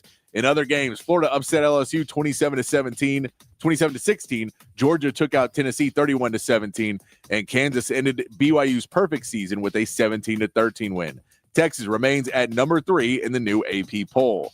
And in the NFL, the Steelers remain dominant in the AFC North with an 18-16 win over the Ravens. The Bills handed the Chiefs their first loss of the season, 30-21. And the Chargers used a J.K. Dobbins touchdown run in the final seconds to beat the Bengals 34-27. Tonight, the Cowboys and Texans face off on Monday Night Football, and that is your Horn headlines. All right, thank you, Patrick, for the Horn headlines. Appreciate those. Yeah, Chiefs lose 30-21 to the Buffalo Bills. And usually, I take Patrick Mahomes anytime he's an underdog. Turns out Vegas was right on this one with the Chiefs as the underdog, even as the undefeated team going in there. And I'll give a ton of credit to Sean McDermott and give a ton of credit to Josh Allen. It was 4th and 2 on the Chiefs' 26-yard line, and instead of kicking a field goal to go up 5 points against Patrick Mahomes, basically they learned their lesson. You played Patrick Mahomes, and they was like, no. I got a chance to put him away. I put him away. It's like in those movies with with the villain or whatever the character is, right? The villain in the movie, and they got him, but they don't actually kill him. They don't put the nail in the car. It's like, no, you got him. What? No, finish him off. Don't allow him the chance to come back to resurrect, all right, himself somehow. And that's basically what Patrick Mahomes does. He's always able to resurrect the Kansas City Chiefs when they seem like they're down and out, and they did not give them that opportunity.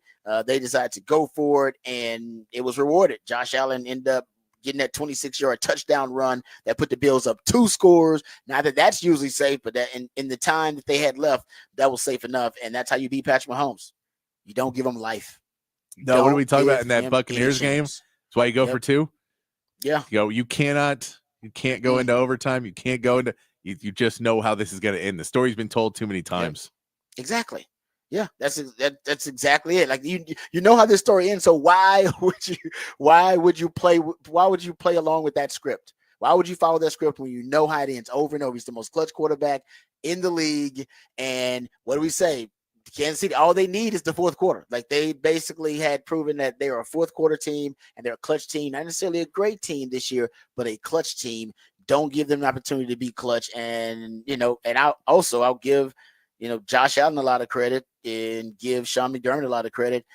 He put the cape on in that moment. I mean, a 26-yard touchdown run. And even in that game, I mean, he did have that interception, but he had, including you look at that 12-play, 70-yard touchdown drive to kind of clinch the game. But they had 4 drives of 9+ plays. Keep away. It's another great. It's hard to play against that Chiefs defense because their defense is stingy and they get off the field and they make plays. But hell, man, limit possessions. They just didn't see the football a lot. They keep Mahomes off the field. Best defense against Mahomes is I just put him on the damn sideline for a while. Those are the 2 biggest factors, and I think they are things that can translate for Buffalo when they see Kansas City again, which they will. And the addition of Amari Cooper. Big. Yeah. I was big in that game. He made some big plays for them down the field early on. And the Bills are the first team to score 30 on that Kansas City defense since Super Bowl, basically the February 2023 Super Bowl. I think, when they get Keon Coleman back in that Bills offense, it's going to help them out just because now he doesn't have to be used as much because of Amari Cooper making some big plays. Shakir's playing pretty well too. So I think you're able to get Keon Coleman. He's going to fit well in that lineup. And then that Bills team is going to be something special. Yeah. I mean, they know they got to do it in the postseason because this is that was their 4th regular season win over the Chiefs. So they beat the Chiefs in the regular season. Yeah. They've been here before, but it does feel a little bit different though. It feels different in my opinion, because it doesn't seem like Josh Allen has to play so much hero ball. Yes, and he's less turnover prone, right? So he's making better decisions with the football.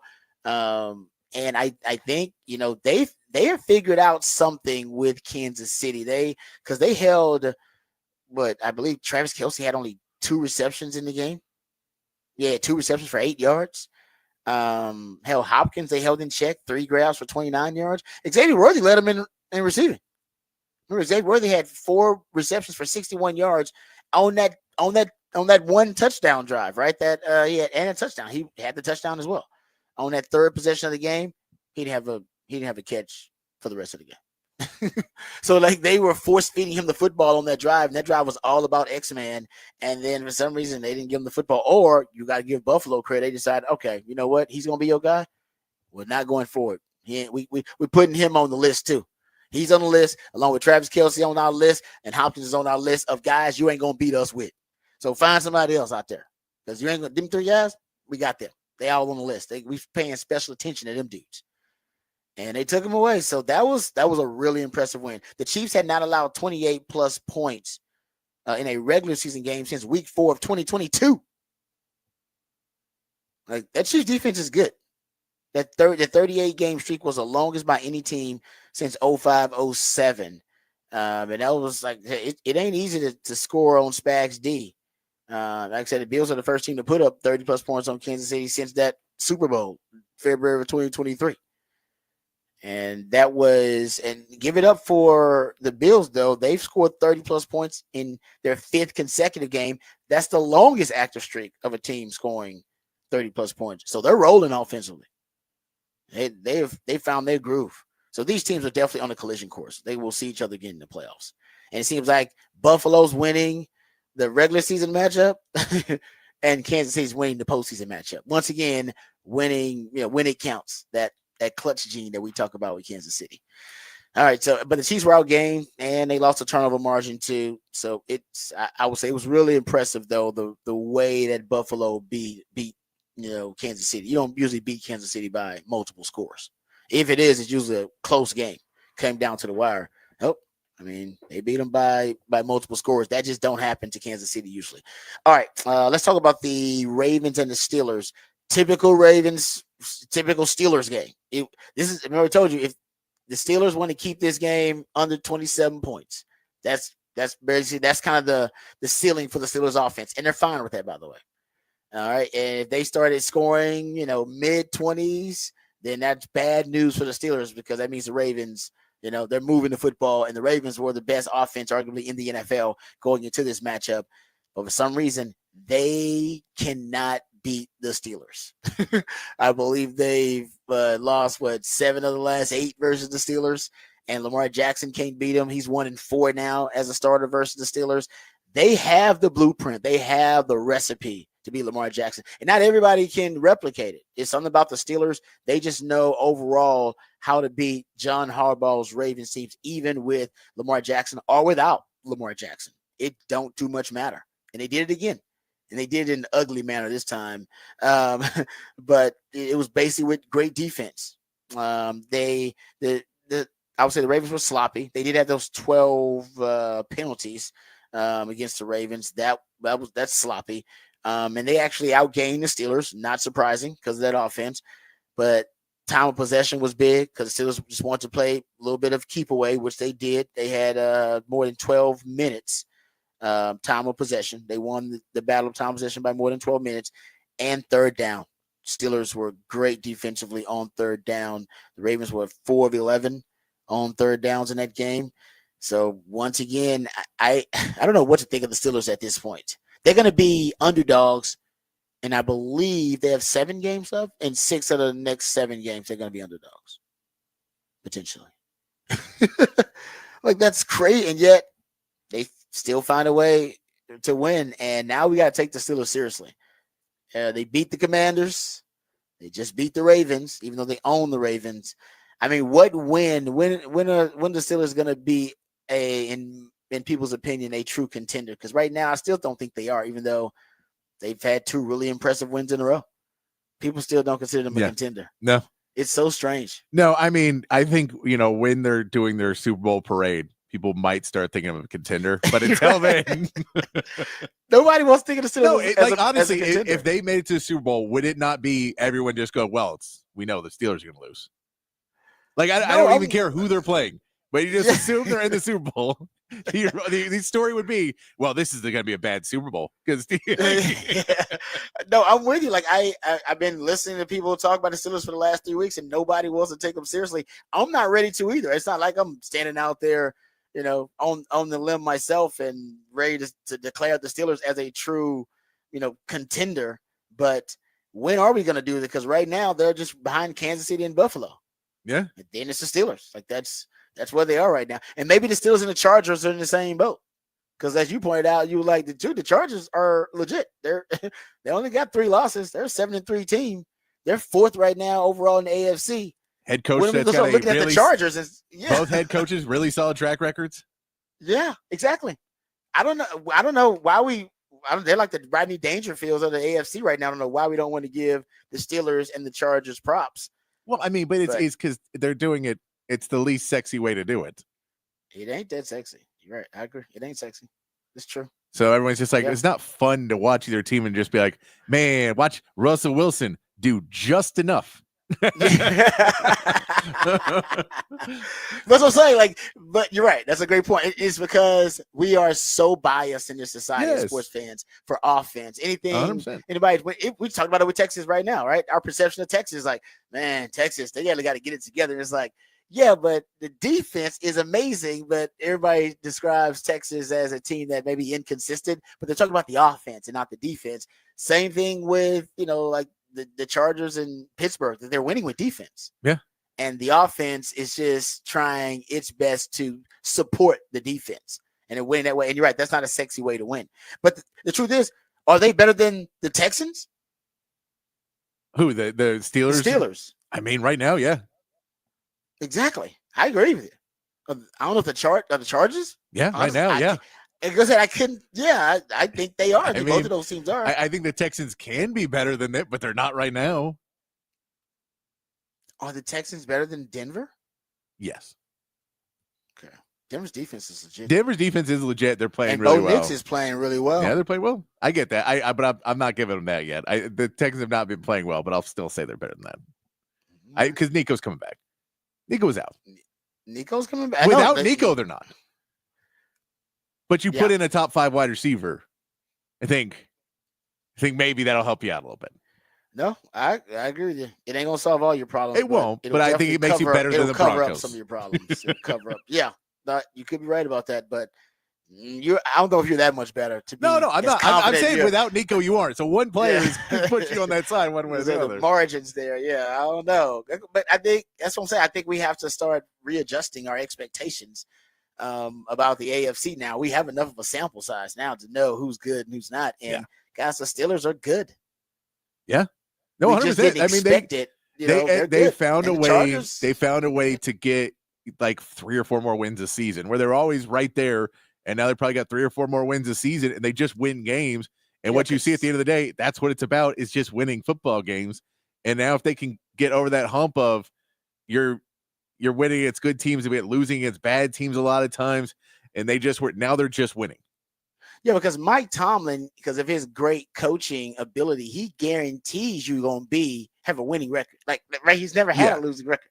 So you're at least going to have a winning record. It's probably not going to be by a lot. You'll have a winning record by 1 game. But like you said, now they pretty much own that division from a lot of ways too. Like they don't win division, but they actually beat everybody in the division. They have the best record in that division almost every year.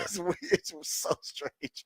And they're the best team when it comes to close games. Like they win more close games than any other team in the league in the last 3-4 years. So that will at least keep you competitive. That's been part of your DNA. And like you said, now since they found a quarterback that can help manage the game for them, and he's not necessarily making plays, but managing the game, that's got them 2 more wins, where they usually would get like 9. So now they got 2 more on top of the 9, and that gets them to 11. They kind of projected to be an 11-win team, and that's basically where they are right now. Like they are on the verge. They win 3 more games, they're going to be an 11-win team. So they're 10 to 11-win team because they found, like you said, 2 more wins, but because of the quarterback position. Yeah, I think quarterback position. I think Arthur Smith is doing better with that offense than they'd had the last few years with Matt Canada. So I think there's a few things that kind of boosted them up a little bit and have got their guys playing better. But I mean, you're in that position of, are they a team you really want to face in the playoffs? No. All right, team where you just go, oh man, I know, like, we're just not going to be able to walk in there. It's going to be whatever is going to happen. We are going to be washing off blood at the end of the day. And they're well coached. Yeah. You know what I mean? They got at least a quarterback who's been there at the high levels and done it. No, I'm with you. Pittsburgh's kind of scary. They can definitely spoil somebody's party. Yes. And but nobody sees them as a Super Bowl contender. Nobody does. Everybody thinks like it's Kansas City and Buffalo, then the rest of the AFC. And maybe they're right.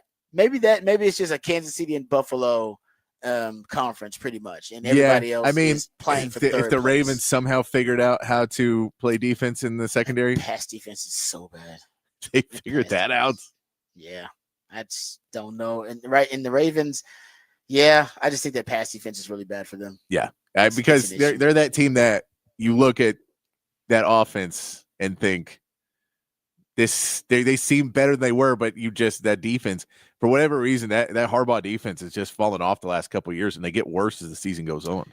It has got well. They lost. Remember, he lost all his guys. He lost mentoring those guys to his brother. Yeah. And then another one of his guys left to be a head coach, the guy at Seattle. Yes. So he's lost a lot of those great defensive minds he had there. Yeah, but I'm not really sure. Yeah, the Texans, I have to reevaluate. The Steelers are better, and I think the Chargers are better than the Texans. So now we're talking about them as the 5th best team in the AFC. They're back about where they ended up last year, where it's like maybe a playoff win if you're playing well, but yeah, I mean, being a top 3 at this point, challenging Kansas City and Buffalo, and that's not where they are. Unfortunately, we're not going to get much more of an insight because you can win by 45 tonight. It doesn't really mean much.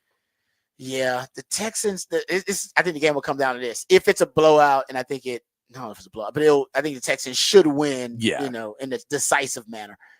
Texans are tied for 3rd in takeaways. Dallas is 2nd in giveaways.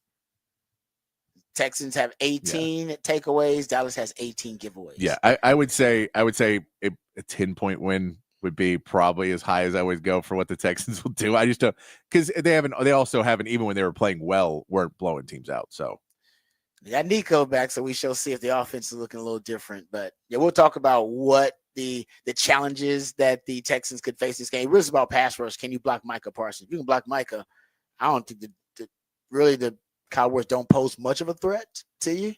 But your pass protection has been abysmal. Yeah. And now you got to block arguably the best pass rusher in the league. So that could be a problem, especially going up against CJ, who's the most hit going into this past week, was the most hit quarterback in the league. All right. So that worries me. So I'm not worried about Texas losing. I think they're going to win. I'm worried about CJ Stroud's health. I'm glad they're friends. So Micah won't be trying to tee off on him when he gets there. I'm glad they're friends. So when he gets there, he'll probably lay up a little bit and be like, hey, CJ, you're all right. So we won't have to deal with that. All right. We got to get to Rod's rant. Rod's rant, we'll hear from Sark. Talk about that dreaded 3-high defense that Texas saw this past weekend versus Arkansas, and Longhorn fans are concerned about it. It's rearing its ugly head again. We'll talk about why it happened, and can Texas expect, or will Texas expect to see that defense again? I think Texas will definitely, most assuredly, see that 3-high defense again. We'll talk about it on the other side, right here on the Rodcast, featuring Patrick Davis, some Lifetime Longhorn. Rod Beavers coming back on the horn.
All right, welcome back to the Rodcast. Time to get to some Texas football conversation. The Longhorns beat the Arkansas Razorbacks over the weekend, but a lot of people, including myself, thought the Longhorns would score more points in that game versus Arkansas. Arkansas had one of the worst pass defenses in the country, actually 125th in pass defense going into that game. They did have a bye week to work on some things, and they certainly did because they were able to hold the Longhorns to 20 points. Longhorn fans like myself thought the Longhorns would be closer to 30. Actually, I had them scoring over 30 points. I think I had them scoring like 35 points, something like that in that game. A big part of why the Longhorns were so limited offensively were the adjustments that were made on part of the Arkansas Razorbacks. They had a bye week, so they went back to one of the concepts that worked originally for them when they seen Texas in 2021, and they had Barry Odom as their DC, and they were running that 3 high defense, and that was actually their identity defensively. That was they majored in the 3 high defense at the time, and it gave Sark some issues.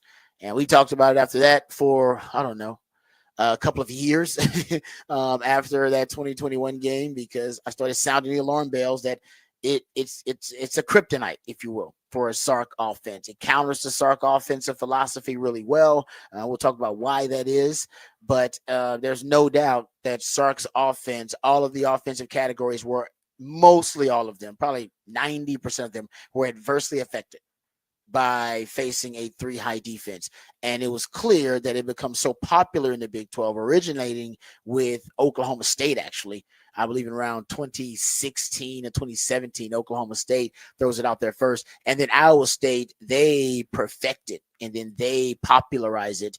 And then John Haycock becomes kind of one of the founding fathers of it. But then everybody in the Big 12 starts running it and majoring in it. And it was clear that if Sark was going to achieve his dreams of being, one of the coaches to lead Texas to a Big 12 title, first coach since Mac Brown to do it, that he was going to have to find a way to solve the 3 high defense. And I believe he actually did. I think he found his antidote to it. I think he found his solution to it.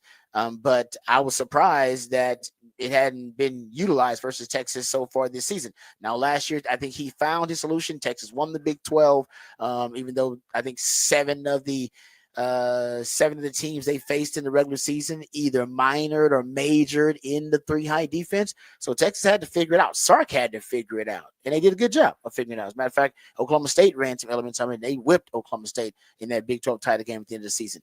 But Arkansas did a great job, and that's the scheme that they exclusively deployed that was able to confuse and discombobulate Quinn and frustrate Sark. So here's Sark when he was asked about Arkansas's defense and what they did that was so unique. Yeah, no, I thought we knew coming in, that wasn't their best game, but we knew we'd get a different version again, especially with them having the bye and having 2 weeks to prepare and making some adjustments. They played exclusively with the 3 safety defense, with guys deep, and they were going to try to make us earn it and see how patient we would be moving the football. And, that's when you get in the locker room at halftime, you make those adjustments. And again, I thought we played really efficient football in the second half. So, I was proud of the guys that way. Yeah, I think they did. The second half, efficient football is right. They had 4 drives, and I think got points on 3 of those. So I got points on 2 of those 4 drives, but then sealed the game on that last drive, right? That 7-minute drive to end the game. So Sark recognized that they were running the 3 high, and I think it confused Quinn more than it confused Sark. Sark's adjustments to it were pretty much he ran a lot of 3x1 sets with a nub tight end. That's what the tight end, inline tight end is the only guy. A lot of 3x1 sets with a flex tight end as a single receiver on some sides. And that tracks with his philosophy, or at least his solutions that he came up with for the 3 high. And I'll try to summarize it without getting too deep into the weeds. Essentially, the 3 high defense is all about deception and disguise. It gives you an advanced way to deceive and to disguise your defense, deceive a quarterback, disguise your defense. And for years, single high or 2 high defense, which we've talked about, 1 deep safety in the middle of the field or 2 deep safeties in the middle of the field, they're a natural single high and 2 deep beaters. and everybody knows, even going back to high school, probably middle school now in 707, what the coverages are that you run from two deep safeties and from single high safeties. Everybody knows what the coverages are. You single high, you're running cover 1, or you're running cover 3. From two deep, you're running cover 2, or you're running cover 4, or you're running cover 6. You get it. And in 3 high, though, which is relatively new, like I said, hadn't even been around for a decade, there are no natural 3 high beaters. Like there are some, but you don't know them from high school like you do with all the rest of them. You don't learn them in 7-on-7 like you did all the rest of them, which are naturally programmed into Quinn's skill set and all quarterback skill sets, because it's, like I said, it's relatively new. And also it's much better than those other presentations at disguising your defense, because you don't know what those 3 safeties are doing. They still run the same coverages you run from a single high and a 2 high look, but you get to them differently because of the 3 high safety. So it throws off your pre-snap read as a quarterback, right? For naturally, it's going to deter a deep ball because it's got 3 high safeties. So naturally, you're thinking pre-snap, well, I'm not throwing a deep ball because I don't really know if they're going to drop these 3 guys. I don't know where the safeties are dropping to their depth. If it's going to be 2 or it's going to be 1. You just aren't sure. They could drop all 3 if they do something. So sometimes they go inverted Tampa too. It could be different. So it deters the quarterback from throwing a deep pre-snap. And then the quick game, this is why it counters Sark's offense really good. The quick short game, which is the extension of the run game for Sark, and the ball's coming out really quickly. You don't know where the safeties are also dropping to. When they drop down to the second level. You don't know. They could be dropping down to come down and cover the flats, cover the curl. You actually don't know where they're dropping down to, or if they're going to use the corners to drop down, keep the safeties over the top. So it throws off that read, and oftentimes the quarterback can make the wrong read on those quick throws and throw with defenders, right? That basically with defenders outnumbering the number of offensive players you have or skill talent. So you'll throw into numbers disadvantages. And the same thing with the RPO. A lot of times the RPO read pre-snap for the quarterback is, do I have the box count? Do I have the numbers advantage in the box? And if I have the numbers advantage, I hand it off based on the defender that I'm keying. But if I don't have the numbers advantage in the box and I must have it on the outside, I'm going to throw it to the tag. So it throws off the pre-snap read for the RPO. And Sark's offense is an RPO-based offense. So it is essentially a defense that the deception is a truth that tells a lie. And it's constantly lying to the quarterback about his pre-snap disguise.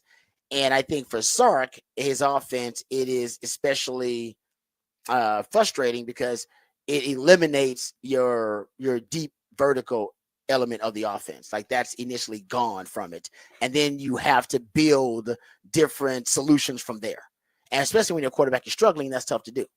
Now, last year, what Sark decided to do was expose the 3 high by forcing it to abandon its shell. Right? You have to force it out of its disguise.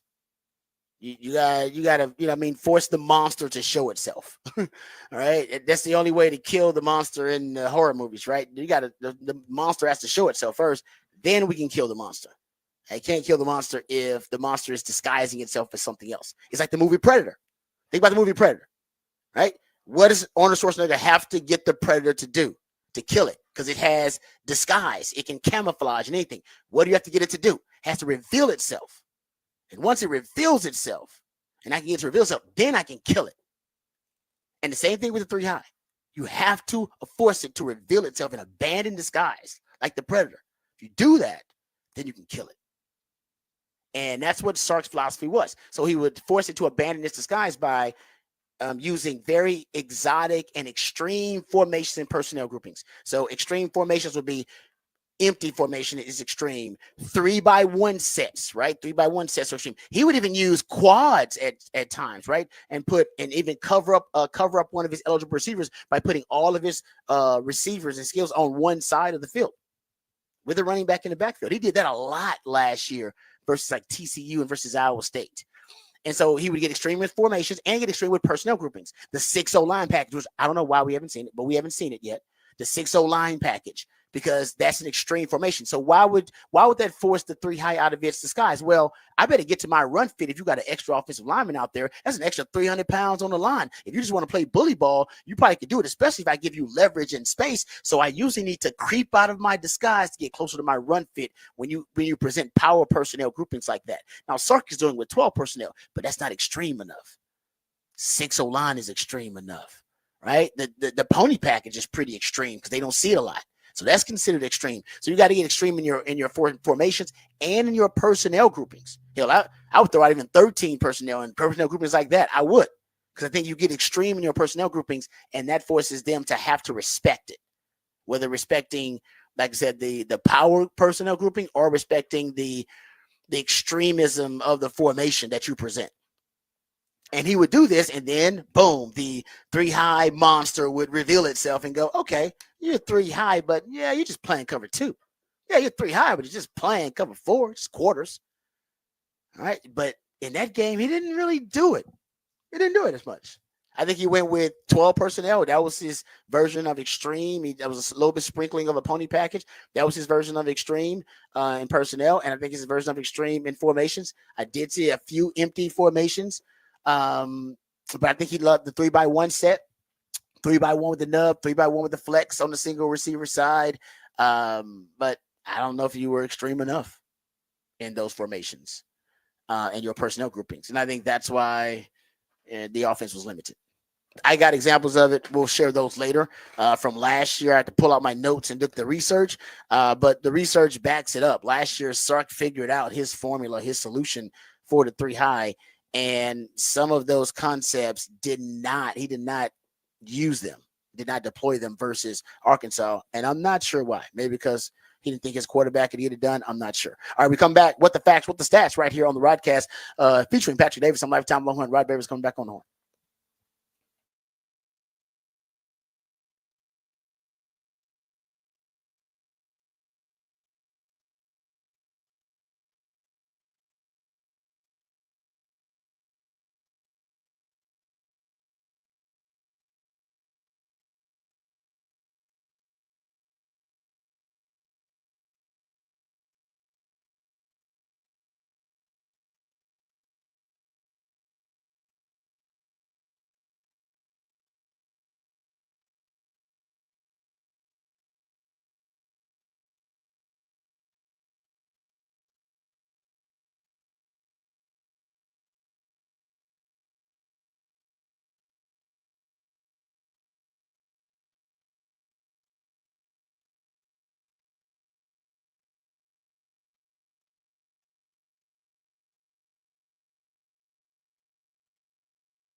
All right, welcome back to the Rodcast. Time to get the what the facts, what the stats here on the show. Got a bunch of stats here.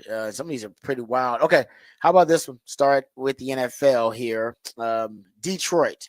The Detroit Lions have scored 50 plus points twice this season after putting up 50 burger on the Jags over the weekend. They also put up 645 total yards against the Jags. That's tied for the third most in any game since 2000. Third out of 14,000 games. But the Lions as a franchise had 3 50-plus point games from 1930 to 2023. And then now they have 2 in one season. They've had 3 basically in the last 93 years of the franchise prior to this season. Man, the Detroit Lions are the Detroit Lions are bullies. Isn't that crazy? The Lions are bullies. The NFL record of 50-plus point games is 3, with 5 teams scoring 50-plus points 3 times. The 2013 Broncos, 1969 Vikings, 1966 Cowboys, and the 1950 Giants and the 1950 Rams. Damn. And they were doing it by running the rock, too. That's crazy. You know, most of these teams were doing it by running the rock back in the 60s and the 50s. All right, there you go. Lions, they are right now, they're the juggernaut in that NFC. If you're not paying attention, Bo Nix is balling. Bo Nix is the first rookie in NFL history to complete 80% of his passes while throwing for at least 4 touchdowns and 300 yards after his performance this past weekend. And all of a sudden, Denver, not looking. They're not looking that bad. I've been a Sean Payton fan for a while, so I was ready to give up on Sean Payton, but maybe Sean Payton's got something. Maybe he's found something with Bo Nix and that Denver defense right now. Another rookie that's showing up is Brock Bowers.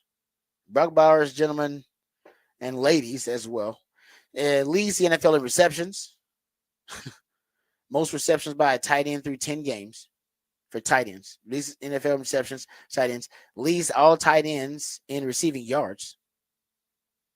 And has the most receiving yards by a rookie tight end through 10 games since Mike Ditka in 1961. And leads NFL tight ends in yards after the catch with 378. No tight end since 2000 has more receiving yards in their first 10 games than Brock Bowers. So he was as good as advertised. Remember, I thought he was a once in a lifetime freak at tight end coming out of Georgia. They were right. He was a once in a lifetime freak coming out of Georgia. Has the Raiders finally figured out that tight end position that they keep screwing up and keep not figuring out? I think they have. I think they got one. I think they get. He was the most obvious one. It was like, dude, he's a can't miss prospect, but they got him one. He converted 10 first downs in week 11.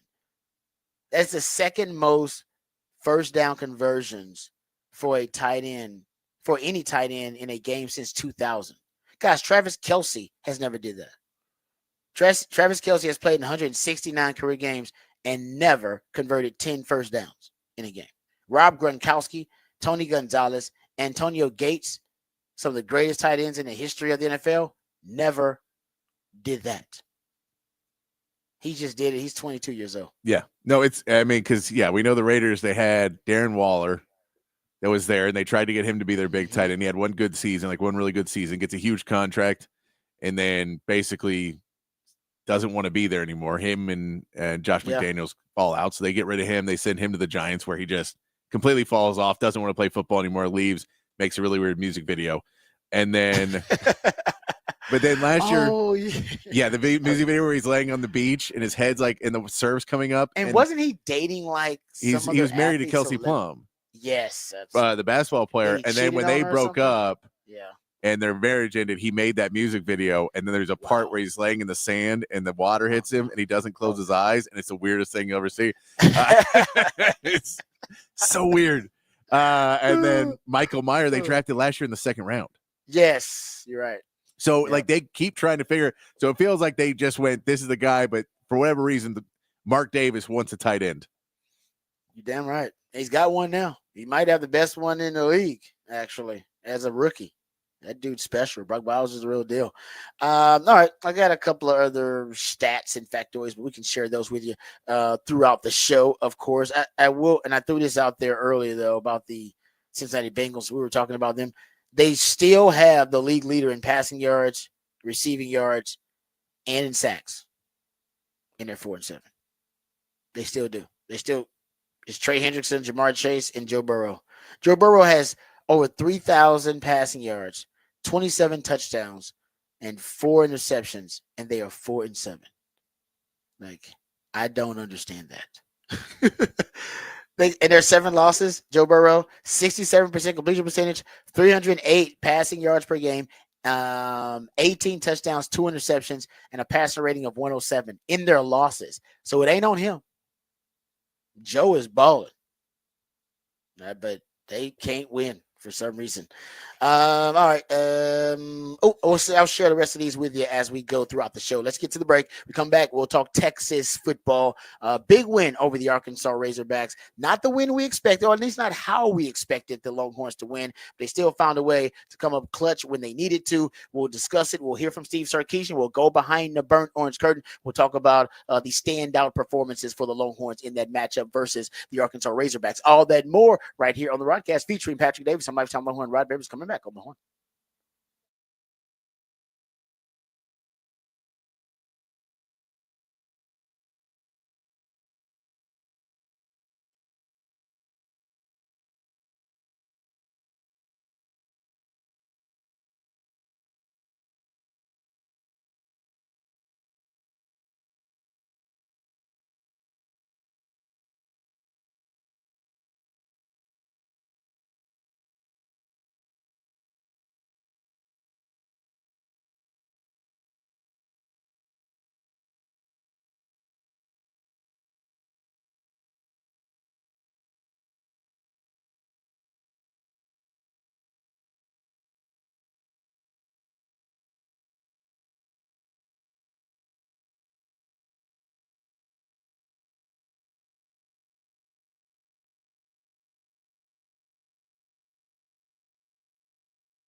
Welcome back to the Rodcast. It is a Smooth Soul Monday edition of the Rodcast, and that's when my co-host, the Idillionaire Patrick Davis, plays jams intended to soothe the tortured soul of sports fans who may have had a really tough weekend out there. Not the case for Longhorn fans, though. Longhorn fans come celebrating a 9-1 team, and we'll talk about that coming up here. Also, Smooth Soul Mondays are also intended to help you make a smooth transition from the weekend to the work week. Hopefully, it was a fun-filled, stress-free. Hopefully, it was all that it was. Hopefully, it was all that you hoped it would be. And then getting into the work week, we know it can be a bit traumatizing with the traffic and the meetings and the adulting. So Patrick makes it a smooth soul Monday to make it a smooth transition from you for the folks out there. So we appreciate him there. We also appreciate him coming up with the topic for the big fat poll of the day, which is posted also on X at the Horn ATX. Patrick, what is the topic for the big fat poll of the day? Big fat poll of the day today. Who is the MVP for Texas against Arkansas? We gave you 4 options, but really there's 2 main ones. And man, you are voting on it as if there is 2 main ones. We gave you Jahdae Barron, Alfred Collins, Texas O-line, and Jaden Blue. Right now, Jahdae Barron's at 65%, 33% for Alfred Collins. And then I think a vote for the O-line and nothing for Jaden Blue yet. I told you that was at like, least the O-line got to vote. The O-line got to vote. We'll see if Jaden Blue gets one before the day's over. But I told you that's why I didn't originally have Jaden. That's my fault, dude. Because I left him off. So I'm like, he's not going to get. Like, I'm just telling you, it's going to be. We're going to get to Jahdae Barron tonight because they deserve it. They do deserve it. No, I agree with you. There's no doubt. It's either one of those 2 guys, and I picked Jahdae Barron. He had the best game, I think, for a DB I've seen at Texas in. Wow, maybe a decade plus. You probably got to go back to the 2000s since you had a mid 2000s as a defensive back had that kind of game. Maybe one of your last Thorpe Award winners like an Aaron Ross or a Huff Daddy. So, yeah, it's Jahdae Barron. There's no doubt about it. Alfred Collins had a hell of a game, too, though. Got to give him some props. And we'll talk about that, too, coming up here in this segment. We'll talk Texas football. Next segment, we'll go behind the burnt orange curtain and discuss the Texas-Arkansas matchup and hear from Steve Sarkisian as well. But first, let's dive into it ourselves. We'll talk about the Quinn Ewers, discussion. We'll dive into it. A lot of folks out there are displeased, frustrated with Quinn Ewers and his performance versus Arkansas. I'll give you my thoughts, try to give you some perspective on that topic. We'll also get into Texas's money drive, the drive that put things away for Texas or put the Arkansas Razorbacks away for good. The drive to close the game, but also that last touchdown drive for them was pretty clutch. So we'll talk about that as well. But all of those things will be discussed. But first, let's get updated, educated, and informed with all the top stories of the day with Patrick Davis and the Horn headlines.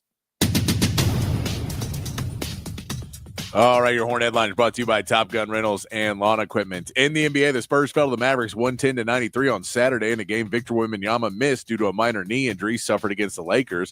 The Mavericks went on to win again on Sunday against the Thunder 121-119. PJ Washington had 27 points and 17 rebounds playing against a small OKC lineup. The Rockets put away Chicago 143-107 with Fred VanVleet leading the way with 28 points. Tonight, the Rockets are back in action against the Bucks. In college basketball, Texas men got an 89-43 win over Mississippi Valley State on Saturday. 5 players scored in double digits for the Longhorns, including Arthur Kaluma and Trey Johnson with 18 each. They are back in action Thursday against Syracuse in Brooklyn. Texas women's basketball picked up a 91-61 win over DePaul yesterday, led by Taylor Jones with 22 points and 12 rebounds. The women take the court again Wednesday against Tarleton State. Texas women's soccer advances to the NCAA tournament over the weekend with a first-round win over Boston and will now play Michigan State on Friday. In college football, the Longhorns got the 20-10 win over Arkansas with a strong defensive performance. In other games, Florida upset LSU 27-16. Georgia took out Tennessee 31-17, and Kansas ended BYU's perfect season with a 17-13 win. Texas remains at number 3 in the new AP poll. And in the NFL, the Steelers remain dominant in the AFC North with an 18-16 win over the Ravens. The Bills handed the Chiefs their first loss of the season, 30-21, and the Chargers used a J.K. Dobbins touchdown run in the final seconds to beat the Bengals 24-7. Tonight, the Cowboys and Texans face off on Monday Night Football, and that is your Horn headlines.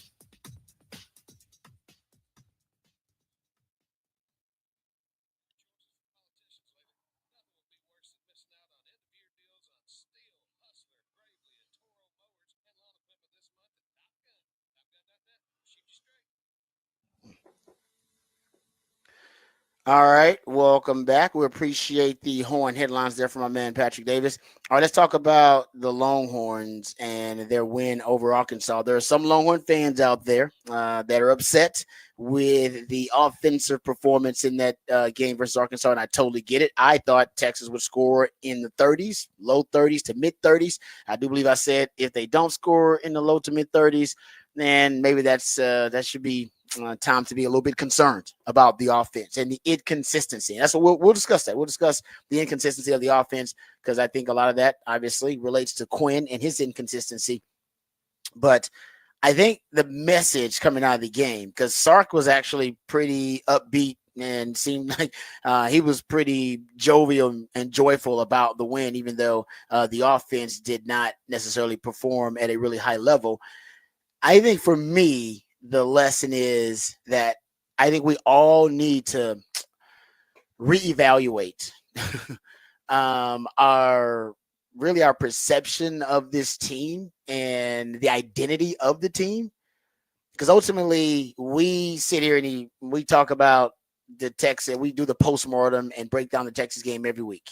And most of the weeks, we talk about the offense, whether the offense was great and prolific, or we talk about how the offense was inconsistent and, oh man, we got to work on pass protection, or Quinn's regression is an issue, or man, the running game has liabilities or deficiencies, and all those things may be fair. But the truth is, when you start looking at a football team, you want to identify, if you're talking about the identity of it, you're trying to identify what's the most consistent part of this team. What do they hang their hat on? What do they do as well, if not better than everybody else? That's what your identity is going to be in football. And the truth is, the identity of this team actually is the defense.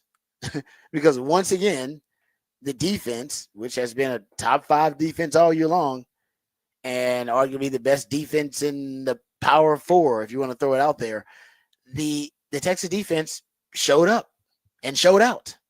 And every week they do. They have not been inconsistent. They have been consistent every week. You can make the argument that they're only getting better every week. We haven't seen regression. The best players on the team now seem to be on the defensive side of the ball, at least the way they're playing late in the year. So I think for us as a fandom, I do think we have to reprogram ourselves to view this team differently based on what their identity is and not what we hoped it would be. The truth is, because Sark's he's a brilliant offensive mind, because he's got the best quarterback room in the country and one of the best O-lines in the country and one of the best wide receiver rooms in the country. Yes, they are capable of being a prolific, explosive, dynamic offense. They're capable of being one of the best offenses in the country. And I still think they're still a good offense. There's no doubt about it. But that's not the identity of this team, because the offense is inconsistent, right? The offense, one week they got pass protection issues. The next week, Quinn's off. The next week, running game can't figure out. It's something every week that adds to or contributes to that inconsistency of the offense. But that's not the case with defense. The pass rush is always top notch for them. The coverage is always elite and very sticky. They seem to be very stout against the run. They are able to take away a team's identity or force them to abandon their identity. That's the most consistent part of it. So when you start looking at the team that way, I said earlier, it reminded me of the Ugly Duckling. I've been reading these stories to my little daughter, so now my takes are reflected in it. I apologize. I've been reading the Ugly Duckling though. And yes, the Ugly Duckling is about ugly duckling syndrome, right? What we know it as today in the pop culture, like somebody who's a late bloomer, started out, ugly, braces, whatever, and then boom, they bloom into this beautiful, beautiful swan. But when you read the Ugly Duckling, you realize it's also about the perception of beauty, right? Because yes, that the ugly duckling is ugly. If you're a duck and expecting it to be a duck, you look at it and go, well, that don't look like a duck, so that's ugly. An ugly duckling. But when you view it as a swan, it was beautiful. It's like, oh, it's a gorgeous swan, but also an ugly duckling. Longhorn fans are looking at the Texas team as a bit of an ugly duckling, because you're expecting it to be a team led by its offense. You expect it to be a team led by a first-round caliber quarterback with a Joe Moore caliber award-winning offensive line, with a running game with some of the top running back recruits in the country and one of the best running back coaches. And I'm not saying that you're not justified in having that expectation. But now we know what the team is because we're 10 games into this thing. And we should be done with our expectations and hope about what we believe the team is going to be. And now we should just be accepting what they are. And what they are is a beautiful swan. But for you guys who are expecting it to be an offensive juggernaut of a team, it's an ugly duckling. So if you look at it from a team that's led by its defense, a team that's whose identity is defensive, and that they're a juggernaut on that side of the ball, and then the 10-point win to you looks different. Because the 10-point win, that's how, for a defensive-minded team and a team led by its defense, that is how you win games. It's like this, we talk about the Steelers all the time. Steelers not trying to score more than 27 points because they're led by their defense.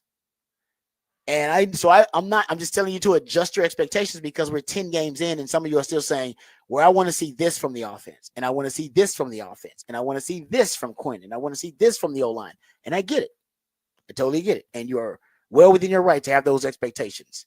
But 10 games in, are you expecting this team to turn into something that really they aren't capable of offensively? And the only thing they aren't capable of offensively right now, in my opinion, is consistency. I've seen the flashes. I know the wide receiving group is a group that really can be, in my opinion, can be in the class of the best wide receiver room in the country, because no team has enough defenders to match up with all the talent Texas has in wide receiver. I know the O-line can be in the conversation to be a Joe Moore award-winning offensive line. I know the quarterback room can be considered the best quarterback room in the country, even with Quinn and all the inconsistency in his game and people critical of Quinn. And I get it, because Quinn, in that game, he didn't look like the best version of himself, but he's lost 3 games in the last 2 years, or Texas has lost 3 games in the last 2 years with him as the starting quarterback. I don't think it's realistic that he'll be benched just because he has subpar play. He has a meltdown, 3-4 interceptions or turnovers in a game, and you got to stop the bleeding. Yes, of course, Sark will do what he has to do. But I don't think right now you're going to bench a quarterback who only has 3 losses in the last 2 years when this is the first time that you're going to win double-digit games in back-to-back seasons, in 15 years? It's just not a realistic conversation. You can have it, but I think you guys are wasting your breath. I think the conversation should now be had about what are the expectations for these offense. Like I said, I think they're a beautiful I think Texas right now is a beautiful swan because I'm looking at it as a team that's led by its defense. And I'm looking at a team that held an Arkansas running game that is considered to be their identity. And they held the Arkansas running game to 2.4 yards per rush. With a dual threat quarterback, a 250-pound running back, 225-pound Jaquindon Jackson, all guys averaging more than 5-6 yards per rush. And they held them to less than 2.5 yards per rush on the ground. And we were talking about how they were moving the ball in the second half. They weren't moving the ball. That's with them moving the ball. They still only got 2.4 yards per rush. So I get it. You want to think the team is an ugly duckling because you are expecting them to become something that they're not. I'm looking at them as a beautiful swan because I've accepted what they are. Led by the defense. That's the identity of the team, guys. It's just nobody wants to admit it because it doesn't align, really. It doesn't make sense because Sark is an offensive guy. Look at the talent on offense. Look at all the potential the offense has. And Sark probably has never been here either. I mean, that's rare that Sark has a team that's led by his defense. Even in Alabama, those teams were led by their offense. The Heisman Trophy winner on offense. Sark's offense were record-setting as the offensive coordinator there. It wasn't a defensive thing. I think it's something that everybody's got to get used to. I'm not saying it's going to be like that every year, but this year, it is. This year it is. Your O-line's inconsistent. Your quarterback's inconsistent. If your quarterback's inconsistent, well, you can't maximize and weaponize all your wide receivers and your receiving threats, and your running game has limitations. Your offense is not elite this year. It's good. It's good. It could be really good. But your defense is great. Your defense is elite. That's who you are. So look at it as a beautiful swan, not an ugly duckling. That would be my take for you. That's all I got for you. Other than that, you can keep complaining about Quinn, and we can talk about it, how Quinn is. But, guys, Quinn's been inconsistent all season long. Mm-hmm. We don't know what Quinn we're going to get, just like the offense. We don't know what offense we're going to get. So we know what defense we're going to get every week. They have not disappointed us one time. Not one time. No, the only time we've been surprised is because they did more than we thought they would do. Exactly. That's it. So come on, guys. At this point, why are we talking about what the offense is gonna be in 10 games in? Really? What they're gonna be? They could have another subpar performance versus Kentucky. Kentucky is a team built on defense. Yeah. And if you don't think they're gonna run a 3 high, you're crazy. They'd be fools not to run the 3 high versus Texas. And if Texas ain't ready for it, well, you know what? That's on Sark, because he should be expecting it from now on. And that's on Quinn for not being prepared for it. But I think, like I said, the defense, you know they're going to be ready to go. The defense is going to make Kentucky look bad. Like it's made a lot of other offenses look bad. It made Arkansas look bad. Arkansas was probably the biggest test they've had so far. Arkansas's offense looked inept. Yeah. Discombobulated, disjointed. It just as bad as you want to say Quinn looked, Taylor Green looked worse. Yeah, exactly. He did. And his receivers didn't help him out because they dropped some passes, but those passes were in tight windows with a lot under duress constantly. And I just think that the Texas defense, man, we don't give it enough props. And I think now is time. 10 games in, it's time to start flipping the script when we do these post-mortems about the game, guys. Because we do it every week. Every week we come in there and we complain or we praise the offense. That's it. Yep. Every week. Mm-hmm. We complain or praise about the offense. And honestly, I think because essentially the defense, maybe we'd be bored because it'd be the same damn conversation every week. They dominated. They looked amazing. I think it's the best defense in the country. Oh, by the way, Jahdae Barron, it should be a finalist for the Thorpe. And this week, he might have won the damn thing. If he wins the Thorpe, the Thorpe Award committee members were in attendance at that game. I was told that. They were there. And so if they were there, then all of them got him as a finalist now because that was an amazing game by Jahdae Barron. Amazing game. He and Alfred Collins, as Patrick put out there the topic for the Big Fat Poll today, those are your 2 MVPs. And is anybody playing better than Jahdae Barron on the team right now? Anybody playing better than Alfred Collins on the team right now? Period. Guys, your best players on defense right now, too. It's all on that side of the ball. We just don't want to acknowledge it. Let's accept it. This is a defensive-led team, not offensive. The offense supports the defense now. They just can't. They can't be a liability in games. Now, if they have a great, prolific performance, awesome. Then you blow teams out. But it's likely that when you play a competitive team with a good defense, which you will in the postseason. In fact, A&M's got a good defense. And whoever you play in the SEC title games, likely going to have a good defense. And whoever you play in the playoffs, likely going to have a good defense. I don't know if you can count on the offense to be consistent and to have an identity that I think will be be something that Texas can count as a strength in that game versus a good defense. I'm not saying they're not going to make plays, but what's Texas' identity offensively? Is it the quick passing game? Well, if it is, then it didn't work versus Arkansas, and it didn't work versus Georgia. So it's quick passing game, your offensive identity? Is it the vertical passing game? Well, people would argue that's not the case because a scheme could take that away or Quinn's not necessarily good at it consistently enough for that to be it. Is it the running game? Well, even Sark admits running game is hard to lean on because it's got limitations. So I think you don't really have an offensive identity right now that you know when you go, you can hang your hat on every game. We know we can do this. I think every game you're going in troubleshooting. What can we do? Instead of saying, oh, I know what we can do. I think Sark kind of goes in going, I'm not sure what we can do. I'll figure it out.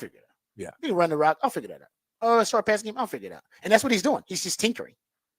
And it's great. He's doing a really good job as a head coach, finding ways to win. And he's got the pieces to do it.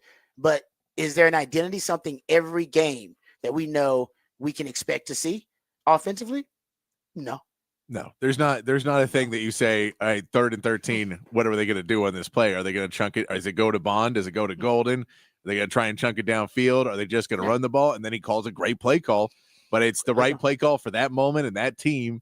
And so he's gotten way better at that, but it is, there isn't that identity of this is what we do and we do it better than everybody else. And I mean, it's been a benefit somewhat to Texas that you play in the SEC where a lot of coaches and a lot of teams are very identity based.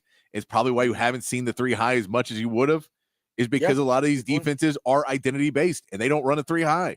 So you're not going to see it because we're going to do what we do against you. And, you're playing against State Arkansas team that understood we're not the best. So we might as well change up what we do because that's not where our identity is on defense. But their offense was based in a run identity. And when that wasn't working, it was real hard for them to try and change it up because what they thought they were going to be able to pull off, they didn't. They didn't. They weren't explosive in that game. Remember I told you how explosive they were? Yeah. They got like two explosive passes in that game. Not many explosive runs. No, but the Texas defense, once again, showed up and showed out. But offensively, I'll give Sark credit because I think he is doing a great job. His feel of the game is really good because he's not going to have a 1,000-yard rusher, guys, for the first time as a head coach. First time as a head coach or I think big time coordinator. He's not going to have a 1,000-yard rusher. So this offense, it has limitations. And I think in that game, it showed you that when he needs to dial it up, that money drive, which we'll talk about on the other side, because we'll hear from Sark talking about that gotta have it drive, as I call it, the second touchdown drive. Chef's kiss. Magnifico play calling. Yeah. It's fantastic. Yeah, his fourth quarter play calling. Oh, thing of beauty. Real solid. For a guy that we used to say got in his own way late in games in his first year, especially in the second year a little bit. For that fourth quarter play calling, that was I have to get because I've probably talked bad about his fourth quarter play calling plenty too. Oh, I'm sure I've been critical. Yeah. So I'll give props when it's due. It really was, man. Because the game was on the line. If you didn't come up with a drive to get points on the board, perfectly a touchdown there, there's a good chance that Arkansas monopolizes momentum in that moment. That thing could swing. It's swinging on you. It was already trending the other way, but it could full on swing on you, and you could be on the downside of that. That momentum, that avalanche of momentum, and Sark was able to silence the crowd and go down there and put a touchdown on the board with great play call and great execution. We'll talk about that. We'll hear from Sark talking about it. As a matter of fact, on the other side, we'll talk about that money drive, Jahdae Barron. We'll talk about the dreaded 3 high defense. You're going to see it again. Matter of fact, the last 2 games, I am going to make a Blackstradamus prediction that you will see Kentucky running the 3 high. Matter of fact, they have it in their repertoire. Everybody has it. Texas runs the damn 3 high now. Everybody's got it, guys. Everybody's got it in their playbook. Some teams, they major in it. It's their defensive identity. And other teams just dabble in it and minor in it. Texas dabbles and minors in it, but everybody's got it. And everybody against Texas, they're going to pull it out. They definitely going to pull it out versus Texas. So Kentucky will run it and Texas A&M will run it. I'm like I said, it's a Blackstradamus guarantee. If you don't see it, man, the coaching, I would say that there's some dang coaching mistakes and there's some questionable coaching decisions going on for the opposing team if you don't see the 3 high going forward. All right, we'll talk about that on the other side. We'll hear from Steve Sarkisian, all that and more right here on the Rodcast featuring Patrick Davis. I'm Lifetime Longhorn. Rod Babers coming back on the horn.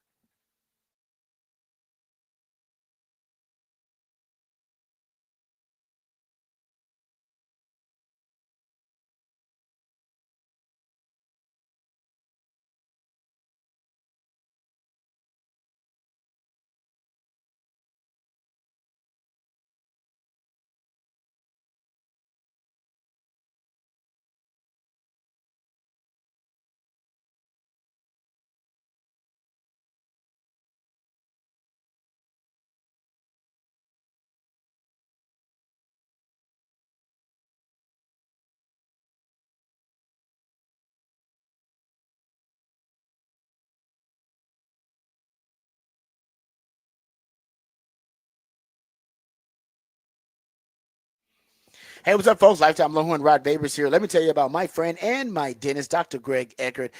He's got a great team, number one. They do a great job. I initially went there for a routine cleaning and a checkup, and they're so thorough. In fact, in their checkups, I actually found that my wisdom teeth were growing in sideways, impacting my molars, doing all types of damage, and it was actually a disastrous situation. But that's why my friends over at Dr. Eckert's office, they acted quickly. They made sure that I was informed and educated about the entire process. They made sure, more importantly, I was comfortable with the process. They got the procedure scheduled, and I got everything done. I was back at work within a couple of days, as you guys know. Didn't miss much time at all. And thanks to Dr. Eckert and his fantastic team, my dental health and dental hygiene have never been better, and they can do the same for you. Now, hopefully for you, it's something minor. Hopefully it's not as traumatic as having all of your wisdom teeth extracted. But if it is something pretty serious, then that's okay, folks. You're in great hands. Like I was in great hands with Dr. Eckert and his team. So no matter if it's general dentistry or teeth whitening or dentures or porcelain crowns or veneers or dental implants, full mouth reconstruction, even root canal therapy, whatever it takes to ensure you're getting the best quality dental care available, that's what Dr. Eckert and his team are all about. And right now, because of their technological advances, they can right now give you a brand new smile in just one day, permanently secured to your dental implants. No time spent without teeth. You'll get temporary fixtures first until they complete your permanent smile, and you're going to smile again and eat freely without pain or discomfort. It's a lifelike permanent solution. So if you've been told your teeth need to be replaced, just call Dr. Eckert today. Don't freak out. Don't get sad or depressed, because you can learn about this revolutionary alternative to dentures. That's right, folks. A brand new smile in just one day. It's not too good to be true. It's just Dr. U. It's a complimentary consultation, which means you got nothing to lose but everything to gain, because a confident smile can truly change your life. And Dr. Eckert wants to change your life for the better. He did the same thing for me. He can do the same thing for you. Give him a call, 512-345-3166. And you want to use those benefits before you lose those benefits. And you can do that with Dr. Eckert and his team, and they'll show you how to make those work best for you and your family. 512-345-3166, or visit dreckert.com, DRUECKERT.com.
All right, welcome back to the Rodcast. Time to get to some Texas football conversation here. We'll hear from Steve Sarkisian here. First, can we get the cut 6 ready here, Patrick, please? I'm talking about Quinn's performance. I know a lot of folks out there want to talk about that. We'll get to that and also talk about the Texas defense. But first, let's hear from Steve Sarkisian talking about Quinn's performance versus Arkansas. Not the most efficient performance by Quinn, but he did come up clutch when they needed him to. Thought he played pretty efficiently. They just, they were going to play it in a manner and a style where they were going to try to keep the ball in front of them and make us, work the ball down the field. And when you get into games like this, the possessions start to matter. They start to count because the clock starts working in each team's favor when they do it that way. They were running the ball really effectively too, especially in that third quarter. So when you just don't have as many opportunities, you got to try to maximize them when you get them. But again, him taking care of the football, converting on third downs, and what a play for him there on the fourth down to kind of seal the game. So I was proud of him for that. Yeah, that was a nice play. Nice play called by Sark too, though. I mean, breaking tendency. I mean, nobody expects Quinn, especially coming off an injury, to keep that football. And that's exactly why they end up getting the conversion there. So a big conversion there to seal the game for the Longhorns. But I thought the touchdown drive, the second touchdown drive of the game, in the fourth quarter for the Longhorns, really was telling. I think it said a lot about Sark as a play caller and where he kind of has evolved as a play caller and how well he knows his quarterback, Quinn Ewers. So here's Sark describing that second half touchdown drive. We'll hear from Sark and we'll come back and discuss it. But here's Sark talking about what I described as the gotta have it drive of the game. Yeah, and I think when you lean on those veteran players, right? Obviously, Quinn being a veteran, that offensive line. Although Matt Golden wasn't here his first couple of years, he's played a lot of football. It was a heck of a catch by him on the touchdown. That drive started with a pass to Isaiah Bonds. So it was a lot of guys who have been around football for a while, and I don't think the moment ever got too big for them. I thought they showed great poise and composure, which we knew was going to be needed in this game. All right, and here's another cut about that specific drive. Sark was asked about what he reiterated to the players before that drive. What was the message before that drive? Because like I said, it felt like this drive is pivotal for Texas in terms of them being able to either grab the momentum back in that game or stop Arkansas from monopolizing the momentum. Feels like it was one of those swing moments. Here's Sark talking about what his message was to the players before that drive.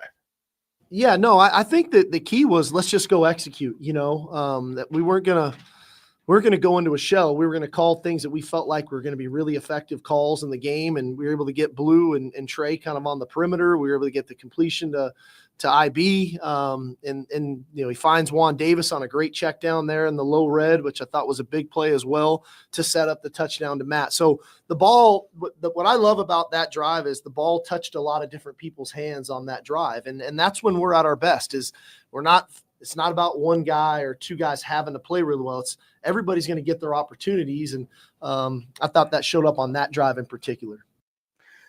He's right. Let's talk about that drive. The gotta have it drive. So it's 12. It starts with about 12:50 left in the fourth quarter. I think you get it with 12:33 left in the fourth quarter, 1st and 10. And you have the Isaiah Bond 20-yard reception. The reason that play is important is because we all know at that point it's established Quinn is off. Quinn's not having a great game. He's just not going to be the best version of himself. Can't make the real tight window throws, not going through progressions confidently or quickly. And his footwork seems to be, a challenge for him, right? The footwork, especially when he's under pressure, seems like that's also something that's lacking for him is the footwork for him to make the right throws. And so I think Sark, he understands this. He has all this information. He's a quarterback himself. So what do you need for to help the passing game be effective if your quarterback is off? And I think what you do is first of all, you want to minimize the progressions. You don't want him having to think too much. If he's having trouble going through progressions and the pocket presence is something that's, obviously challenging for him in that game, you want to eliminate the process for him, eliminate the progressions. So in that play, you had a play action. It was play action, and they had two guys going vertical routes. I believe there were only two receivers ran on vertical routes. They were out of 12 personnel. So one back, two tight ends. They had two checkdowns. One, Davis ends up being a check down, and Jaden Blue, if I'm not mistaken, ends up being the other check down. And they left Gunnar Hellman to protect. So they got 6 guys in protecting. They got 2 check downs, and you got 2 vertical routes. It's pretty simple. I'm going to give you 2 outlets. You got 2 check downs. So if it ain't there, if you don't like what you're seeing, all right, you can easily get rid of it And, obviously you don't make a bad decision, right? Don't turn the football over. Don't try to take a chance here, an unnecessary chance here. So that's why I think he gave him 2 outlets to check it down. Usually Sark only has 1 check down in his offense. To have 2 of them, I think that was intentional. Like, no. Just in case you panic, there's one on either side of you. And I'm only giving you 2 vertical routes. So I'm not giving you a lot to have to process. If one's not open, you got another progression. If that ain't open, you go to your checkdowns. And it was a play action. So you creating a wider window. You suck the linebackers up with the play action fake. That gives you a wider window to throw the football through. And I think ultimately, because of the 3 high they were dealing with, 3 high safeties, they were taking away a lot of the deep vertical routes. Sark said that. They're taking away a lot of the deep vertical routes. If that's the case, then that's going to be a void. I just sucked the linebackers up with my play action fake. The safeties are deep because they're not letting us get anything behind them, which we saw in the game. So where's the void? Right in between. And where was that curl route? Right about 15, 17 yards, right there. Right where those linebackers usually would drop into that zone, and right where the safeties might be flat foot reading some things, maybe a little too close. Not the case. And who did he throw it to? Isaiah Bond. If you're a safety doing a scouting report, what are you thinking when you're over Isaiah Bond? Don't let him get behind you. Don't let him get behind you. Don't let him get behind you. You probably turn your hips a little bit early when you're running with Isaiah Bond, when you're covering him. Probably going to turn my hips by, maybe it's a couple yards early. I need a little jump on this guy. Can't have him get behind me. Because if we even, he leaving. So personnel wise, right guy, right choice for, even Sark says he doesn't even like stop routes. He is on the record saying, I don't even like stop routes. He said they work in, he's they're counterproductive to what he wants to do. He's a yak-based offense. He wants to get guys to football on the move. He likes movement routes. He don't even like stop routes. And yet he threw that curl there because he's like, nah, we need this one. By the way, last year, if you look at success rates among the most successful plays Texas ran, curl routes were always among the most successful because they have so much speed. Everybody fears their speed. So everybody thinks when they're running 15 yards, they're going deep. And then they sit it down right there at 15 to 17. Safety's already turned his hips. Corners probably already turned his hips. Everybody's thinking deep. And then they usually give a match protection, and Quinn can deliver that throw because short to intermediate, Quinn's great, but he's not great on the deep ball. So I thought all of that was just magnificent play calling by Sark. And that was the first play. And then you get the Jaden Blue run. After that, you get 2 Jaden Blue runs, a 7-yard run and a 6-yard run. And then that's the Jaden Blue 28-yard run that he pops, and pretty much that gets you all the way down there to the goal line. And then there's a great play by Quinn, the 2nd and 8, the dump off to Juan Davis, where he actually goes through his progressions and is able to keep his feet alive and navigate in the pocket, dumped it off to Juan Davis. That was a really nice play on 2nd and 8, one of his best plays of the game, actually. And then the touchdown by Sark, the call by Sark, also the same call we saw in the Notre Dame game where they scored on this. Also is a simplified read. Don't make your quarterback go through a lot of reads. If he's not going through progressions well, why the hell are you going to make him go through progressions? We didn't. So we're going to roll the pocket. Simple read. You got one guy you're throwing to. If he ain't open, throw it away.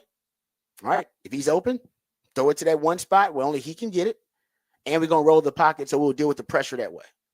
So we'll roll you away from the pressure.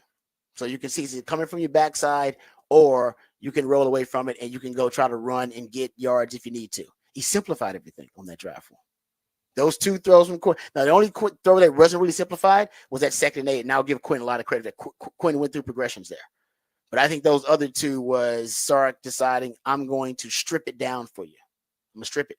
Make it simple. You just got to make the throw. Can you make the throw? Make the throw? All right, we're good. Just as long as you can make the throw, we're good. I'll make sure you ain't got a damn thing to process. You just tell me you can make the throw. Then we good. Because the process is what's screwing them up. Having the process and the feet stop, and then the footwork leads to shabby mechanics and then all that kind of stuff. That's why he's off. And Sark eliminated that on that drive, and it paid off. Sark knows his guy. Also, it helps that your running backs can. That was a Jaden Blue drive too. Jaden Blue actually hit you up with a lot of good runs. Him and Trey Wisner. All right, let's get to another cut here from Sark. And this was about that deep ball because they took it away with the 3 high. Here is Sark talking about his confidence level in deep throws, considering I think they were 1 of 6 on deep passes versus Arkansas.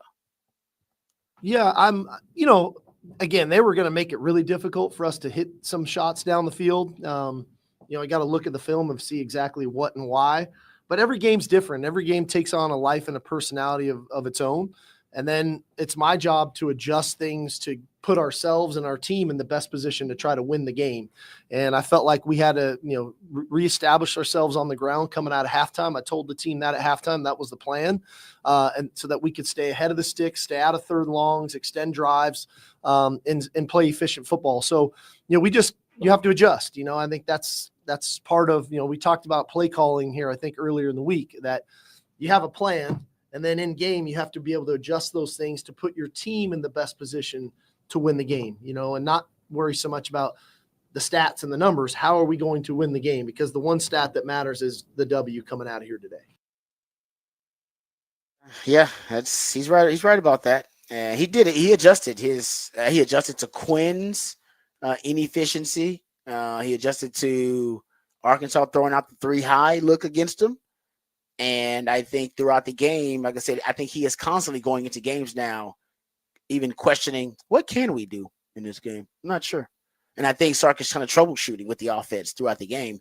And then he finds something. And when he finds something, he's got to make sure that that he attacks it and exploits it. And he's got to do it before they make an adjustment. And then they take it away. It happened in the Oklahoma game, remember? He was troubleshooting the running game, trying to figure out what was working. Quinn was a little off coming back from the injury. And what did he find? Split wide zone. Boom, boom, boom. You had 3 running back runs over 10 plus yards. All of them split wide zone. All of them came within 3 drives of one another. He found it right before Venables decided to, adjust. And then once Venables adjusted, it was no longer there, but damage was already done. Got to figure it out quickly. So here's Sark talking about the Arkansas defense, because they came in after a bye week with something that they had not really put a lot on film. Well, that's an efficient defense anyway, an effective defense. They were 125th in pass defense going into that game. But here's Sark talking about the Arkansas defense and what they did that caught Texas by surprise. Yeah, no, I thought we knew coming in, that wasn't their best game, but we knew we'd get a different version again, especially with them having the bye and having 2 weeks to prepare and making some adjustments. They played exclusively with the 3 safety defense, with guys deep, and they were going to try to make us earn it and see how patient we would be moving the football. And, that's when you get in the locker room at halftime, you make those adjustments. And again, I thought we played really efficient football in the second half. So, I was proud of the guys that way. All right, there you go. That's Sark talking about that. We'll get into that in Raj rant a little bit more to the dreaded 3 high defense that Sark once again is going to have to figure out, because I think he's going to see it a couple more times before the regular season's done, and may even see it in the postseason. But that was the biggest adjustment by Arkansas, and it seemed to have worked pretty effectively. So we'll get into that in Raj rant. I'll tell you why did 3 high counters Sark so well, and why I called it at one point the kryptonite for Sark's offense. We'll dive into that in Raj rant coming up next hour. Also NFL news, notes, and nuggets. But coming up next segment, we'll dive into a little off the record, and an off the record, we'll talk about the Netflix fiasco that I'm sure a lot of you out there experienced as well. We'll talk about it, and we'll talk about the Jake Paul Tyson fight a little bit. We'll dive into some of the combat sports we witnessed over the weekend. All of that and more right here on the Rodcast, featuring Patrick Davis. I'm Lifetime Longhorn, and Rod Babers coming back on the home.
All right, welcome back to the Rodcast. Time to get to it's a little off the record here. I want to talk about the Netflix Jake Paul Mike Tyson fight.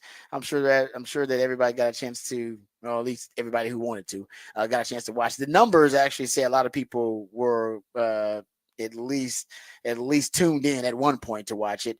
Even if they like me had to watch it the next day because the streaming service was I don't know, like it was glitchy. Like the whole damn time was glitchy. I was watching like the early bouts, the undercard. I was able to watch those, and right before the fight, like right after that last undercard, it got real glitchy. I guess everybody must have jumped on at one time, and I couldn't get back on. Once I got dropped, I couldn't get back on. No. Got on next morning and watched it. But anyway, how about this 65 plus million Netflix households tuned in to the fight, which is a good number for them. It said 60 million households watched the Paul versus Tyson main event live around the world, peaking at 65 million concurrent streams. Nearly 50 million households globally tuned in for the live co-main event of Serrano versus Taylor 2. Now, it definitely jumped up because I was able to watch that. I just wasn't able to watch the Tyson Paul fight live. But just like we said, Patrick, we talked about it. If Tyson didn't make the move in the first 2 rounds, wasn't going to happen. And once they passed the first 2 rounds, you could tell that Father Time is undefeated for a reason. And Mike Tyson, the fact that he didn't go down and wasn't knocked down, I'll give him credit for that. I'll give also Jake Paul credit because he probably could have teed off on Mike and decided to keep it classy. So good for him. Because he could have teed off on him. He didn't. Yeah. I thought he was. And I was like, if he does that, I think he realized that would make you more hated than anything. It would people, because Mike was the underdog and everybody was cheering for Mike. Everybody wanted Mike to win. You go on there teeing off on an old man who's 31 years older. You're not gaining any respect. You're only gaining, haters at that point. People don't want to see that. Nobody would want to watch that. I think he understood the value, the entertainment value of nobody wants to watch you just beat up on a 50-year-old man, 58-year-old man. Like nobody wants to watch that. Yeah. I mean, so he kept it classy. A lot of people tried and couldn't, but it was disappointing. And it was kind of that thing where you knew what it was going to be, but yeah, once it started going, it was never fun. It was like, there was no point in it where, I mean, I think maybe there was 2 good punches that Tyson landed where you were like, that's not gonna happen. Yeah, the first 2 rounds, I was excited. I was like, oh man, this is because Tyson was aggressive. I think he knew I'm not gonna last after 3 rounds. And then once he got into the 3rd round, I mean, Mike could barely. I mean, he wasn't even moving around the ring. No, I mean, he was just he was basically he's a punching bag at that point. And that's why I said I'm glad Jake Paul didn't tee off on him because he could have. So it wasn't totally embarrassing for Mike. The fact that Mike didn't get knocked down, I think that's a kind of a moral victory, if you will, for Mike in that regard. But Mike said he might do it again too. Sure, in the post fight, he's like, Mike, are you done fighting? And he would not say that he was done. He needed to go the Stipe Miocic way, which was the John Jones Stipe fought on Saturday night. And John Jones won because John Jones is just really, really good. And after the fight, they're like, so Stipe, what does your future hold? And he goes, I'm done. It's over. That's it. I'm done. No, I'm 42. It's 42. That's good for me. I'm out. But yeah, it was normally those retirements like, guys, had a long career. I want to thank everybody. He's like, no, I'm done. See ya. Oh, that's great. Yeah, I mean, that's what Mike should have did then. Mike should be like, nah, I'm good, man. I'm done. This was it for me, guys. Because I know he got a big payday. Yeah, 20 million? Yeah, I think Jake Paul got like 40 million. I think it was 40. I think it was 40 for him, 20 for Mike. Yeah, that's good. I mean, I guess that's why Mike's not retiring. He's like, dude, I got 20 million for sitting in this ring for what was it? Was it 8 rounds? Yeah. 8 rounds, 8 2-minute rounds. Yeah. 8 2-minute rounds. And basically this exhibition, I'm getting paid $20 million for it. And I mooned everybody. Easiest money I ever made. And I mooned everybody.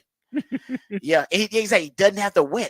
He's like, back in the day, I had to win. And, people expect me now, y'all, I can lose, and there's no like consequence or repercussion. Nobody even cares about me losing. People expect me to lose, and I can make $20 million. Are people expecting me to lose?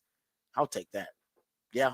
So that's why I guess that's why he's not done. He actually challenged his brother Logan Paul, I believe, they're in the ring, and Logan Paul kind of accepted and said, I would beat you. I think Logan Paul would try to tee off on him, though, so I wouldn't fight Logan Paul. I think Jake Paul actually admires Mike a little bit. I don't know if Logan has the same admiration. So if I'm Mike, I stay out of that. Fight another old person, Mike.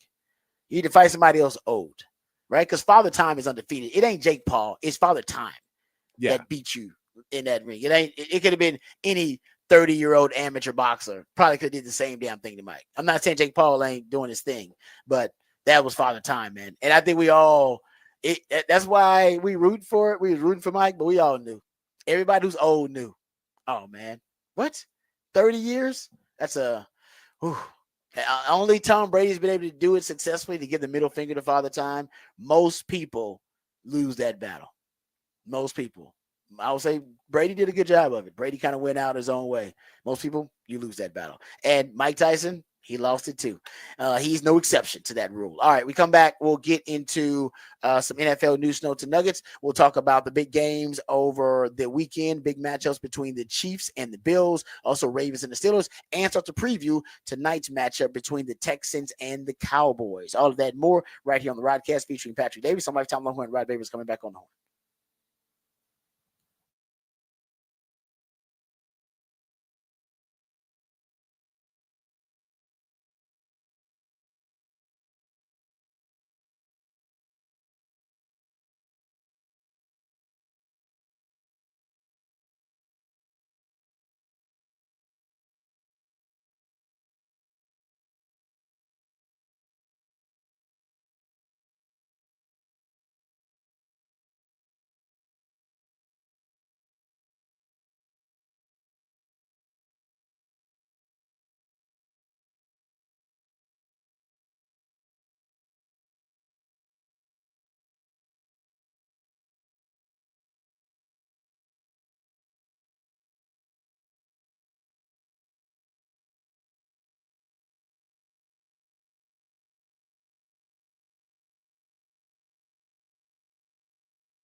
Welcome back to the Rodcast. It is a Smooth Soul Monday edition of the Rodcast. That's when my co-host, the Idillionaire Patrick Davis, that's when he plays jams intended to soothe the tortured soul of sports fans who might have had a tough weekend. We'll talk about some of those fandoms who had a tough weekend. Probably the case for the Kansas City Chiefs. First tough weekend they've had all season long because they got their first L of the season. So no longer is there an undefeated team in the NFL. We'll talk about that. We'll also talk about the the Steelers and the Ravens fandom, they probably a little down too because they can't figure out how to beat Mike Tomlin and the Steelers. We'll discuss that, and also we'll dive into tonight's Monday night matchup between the Texans and the Cowboys. But first, my man Patrick, who always does a great job with all the musically themed days of the week, he also comes up with the topic for the big fat poll of the day, which is posted already on X at the Horn ATX. Patrick, what is the topic for the big fat poll of the day? Big fat poll of the day. Who is the MVP for Texas against Arkansas? We gave you a few names, but we know who the top two are going to be. Jahdae Barron is currently leading with 61%. Alfred Collins at 31%. The O-line up to 8%.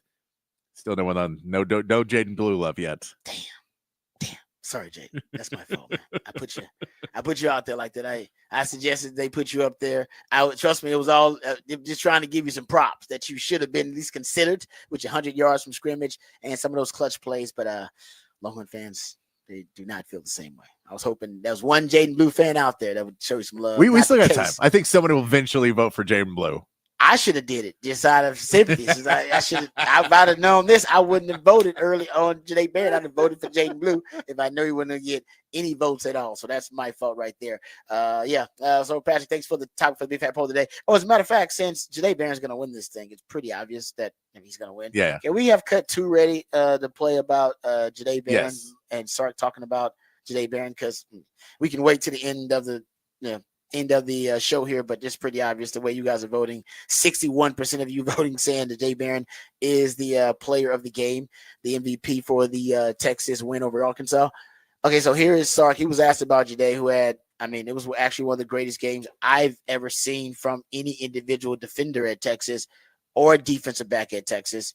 He had one interception. He had a pass breakup. He had a sack. He had 3 quarterback pressures. There was a tackle for loss in there, wasn't there? Two tackles for loss. two tackles for loss in there. Yeah, I said the man. That was a hell of a game. So Sark, of course, was asked about Jahdae Barron's epic performance, and here's what Sark had to say. Well, that's hard to say, but I know he had a heck of a game. He's such a versatile guy. Because he's savvy in his coverages and his blitzing and things, but yet. He's got a knack for the football. His football IQ is really high. His awareness is high. And I think he provides that something for our guys defensively. A lot of guys do, but I think the mentality he brings to the stadium every Saturday is what he brings every day in practice. And I think the guys respond to him that way. Yeah. Football investigators, what I've been calling them forever. And you can tell that is the case by watching them. I pointed this out earlier. The crowd wanted a PI on the first target they had at him. It was a curl route that the receiver kind of slipped on, and I remember the crowd going crazy. They wanted a pass interference call. And the second play that I'm going to reference here, they did throw the flag. Remember, they threw the flag. And it was actually, I want to say it was a curl route as well. They threw the flag and then picked up the flag. They threw the flag for pass interference and then decided, it's not pass interference. I believe the referee on the broadcast said he would have kept the flag for pass interference. You said, and I honestly watching it, you could have called pass interference. You could have made the argument he got there a tad bit early, but that's not the point I'm making. The point I'm making is the reason that people wanted pass interference calls on those plays is because Jahdae Barron, in such an uncanny way, runs the route for the receivers. He gets out of his break. Go watch him. He gets out of his break before the receivers get out of their breaks. And you just don't see DBs react that quickly. And that's why he's on top of them. Like, he's on top of the other dude in the slips. He very well may have contributed to the dude slipping. But I think it's ultimately either he startled the dude from when the dude was trying to get out of his break, and then Jahdae Barron was already screaming downhill and running downhill on the route. Or Jahdae literally was already driving the route when he started to get out of his break and probably could have knocked him over a little bit. But he's running the routes for these receivers. Then when they called the PI, said he probably could have called it if they wanted to. He gets there early, and I think he gets there just a tad early because he gets out of his break at the same time, if not earlier or faster than the wide receiver does. So instead of the natural timing of you getting out of your break and then driving downhill to break it up, and then you'll obviously kind of get there when the ball gets there, and you can knock it down. Or if you get there, say if you drive on it early, all right, you've seen guys do that. They run the route for receiver, drop there early, and then they can go there and intercept the ball. But he ran the route for both of those guys, which tells me, number one, he's got a lot of faith in his film preparation and his film study, because those are based on the situation. That's why I call him a football investigator. Based on the situation he's in, down, distance, personnel that he's lining up against, the players lining up against, and then all the clues that he's gathering pre-snap, he's able to narrow down the options, narrow down the possibilities. And then once he narrows it down, and once the clues confirm what he has studied in his film and in preparation, there's no fear, there's no hesitation. I've talked about this before. No fear, no hesitation. He believes it. He believes everything that his clues and his instincts are telling him. And that is the biggest difference between him and other DBs. Other DBs, they may do the film study, and they may have the instincts that Jahdae Barnes does, but they don't always believe him. You second guess him. You go, well, what if I'm wrong? You know what? What if I'm wrong? You know what? I'm going to stay on this upfield shoulder in case I'm wrong. You know what? I'm going to take an extra back pedal step. I'm going to hesitate just in case. I want to confirm it. He doesn't need to confirm it. When the clues add up to everything that his film study and preparation have all the information and the data aligned for him, he doesn't need to confirm it. To him, that is good. Sometimes I had to confirm with my eyes, like, oh, I had to see the quarterback, look at my receiver, and then see him release the football. And it's like, well, by then, Robbie, it's too late to, make the play. You can make a play, but not the play. Jahdae doesn't need those. That's why usually you complete a curl route on somebody. Curl routes are, guys, the success rate on curl routes is pretty high because it's a relatively easy route to complete, but not against a DB that's running a route for you like he was. So that's why those two plays were extraordinary. And then the interception, he's got 4 interceptions on the season, right? 2 of those, he's attached to a skill player.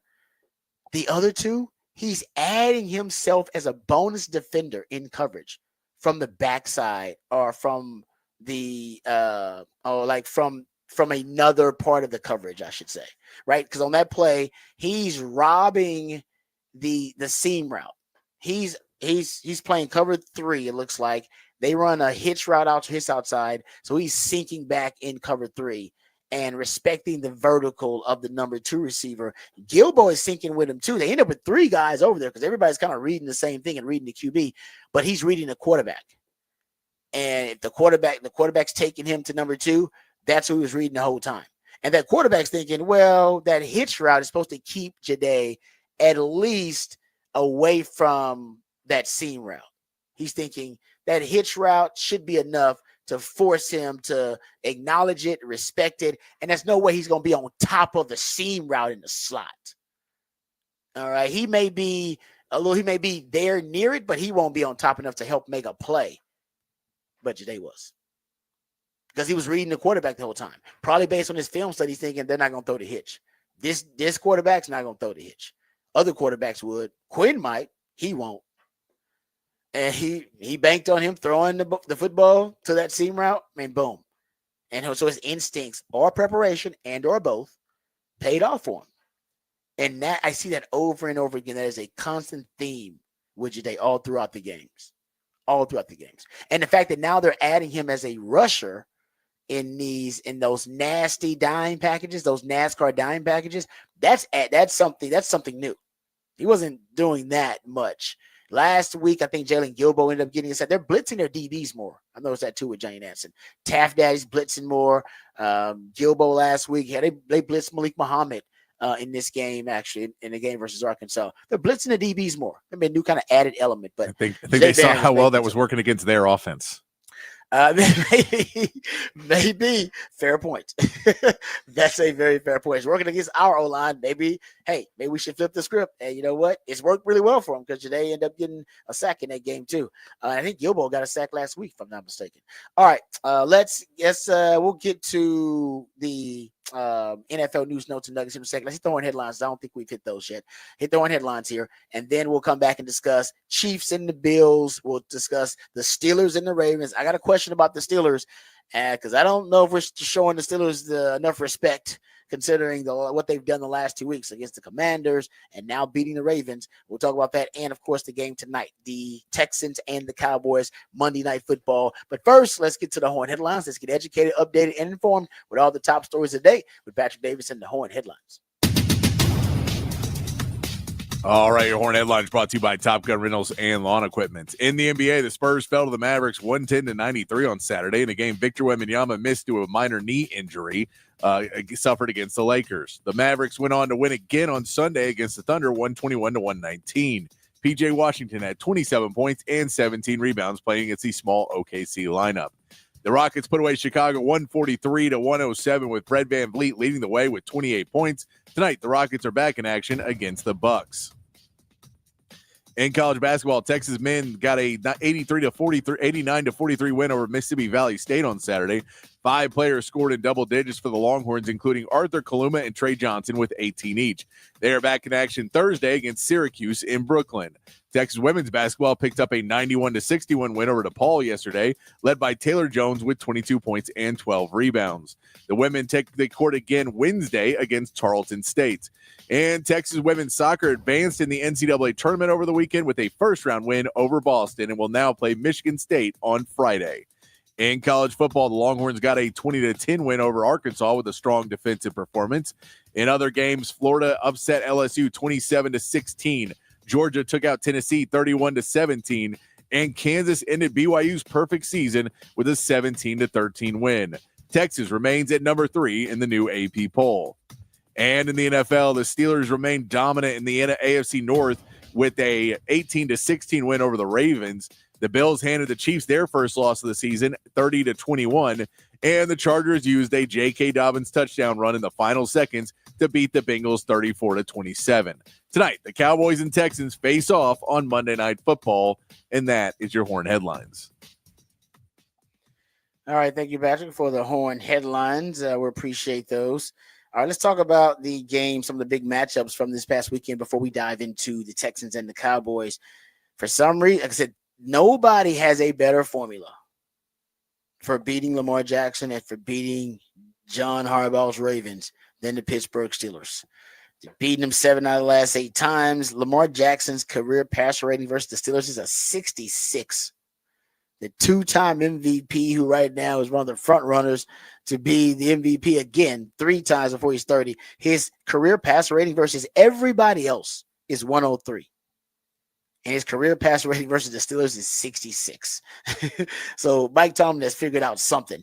And they did a good job of it once again. And it was ugly because it was all field goals for the Pittsburgh Steelers, which is a surprise. Remember, I told you guys, 27 points is pretty much the ceiling for the Steelers. That's usually where they operate. If you're scoring more than 27, that's a shootout to the Steelers, and that's really not their style or brand of football. This was right in their wheelhouse. Nothing but field goals, trading field goals. And Baltimore, if you're going to look at it, basically, they couldn't move the football consistently without self-inflicted wounds. They had a lot of penalties. They had, I think, 12 penalties. I remember Derrick Henry fumbled away on that second, I think like his second carry, actually. And they also, on third downs, they didn't do themselves any favors. They were 4 of 11 on third down. And then they also, even though they outgained the Steelers, which Steelers don't care about that, the Steelers were able to control the game, right? They had 12 more minutes time of possession than Baltimore did. And like I said, you look at the way the Steelers like to play, their style of play, because they lead with their defense. We talked about this today with the Longhorns. They lead with their defense, low scoring. That's right in their wheelhouse. And they don't need their quarterback to be extraordinary. Russell Wilson was 23 of 36, but most of those were, I want to say he was 20 of 24 on passes under 10 air yards. So he was 23 of 36, but 20 of 24 on basically short passes, 10 yards or less through the air. and they really use 126 yards. So not much, but able to just keep the offense, keep the offense moving, move the chains, ball possession, try to shrink the game a little bit, control the clock a little bit. And that's exactly what they did. So they have a tried and true formula for how to beat not only a John Harbaugh team, but a Lamar Jackson team. Lamar Jackson now 1-4 as a starter versus the Pittsburgh Steelers. That is amazing. And now the Steelers, they are 8-2, and they are right behind Kansas City and Buffalo, who we'll talk about here in a second, in the AFC. And so it begs the question, I mean, when are we going to start talking about the Steelers as a contender? Because we have not yet been willing to do that as football fans. For some reason, we don't want to consider the Steelers to be contenders. But if you're looking at the standings, I mean, right now, only the Kansas City Chiefs and the Buffalo Bills are higher in the standings in the AFC than the Pittsburgh Steelers. They're right there. And you brought this up earlier today, Patrick. Also got to start asking that about the Chargers. Yeah. Because these are teams we did not expect to be at this point in the season. All right. 10, 11 games in, we did not expect them to be in the top 4 to 5 teams in the AFC. Not even close. Like better than Houston. Houston was supposed to be that team. Yeah. We all had Houston preseason as that team right behind Kansas City. I think, a lot of people had them maybe surpassing Buffalo because Buffalo, remember, had all the losses, guys leave. Yeah, all the losses. No, Buffalo has rebounded really well. We'll talk about that. But Pittsburgh right now, 3rd, 8-2 in the AFC. Chargers, 4th in the AFC. The Ravens are 6th. And then basically the Texans are right there. Now, the Texans, because they're going to win the division. So we're they'll be about 4th, ranking. but yeah. They'll be, you get my, so they'll be seeding wise, they'll end up being 4th. They'll win division. But you get my point in terms of if we're looking at power rankings in the AFC, right now you look at the Texans, who are probably 6th. Yeah, like record wise, they're a game ahead of Denver. If they win the night. Oh, great point. Well, if they don't win tonight, just saying. I agree with you. Matter of fact, we can get into it, because if they don't win tonight, all right, I will bring in the panic button.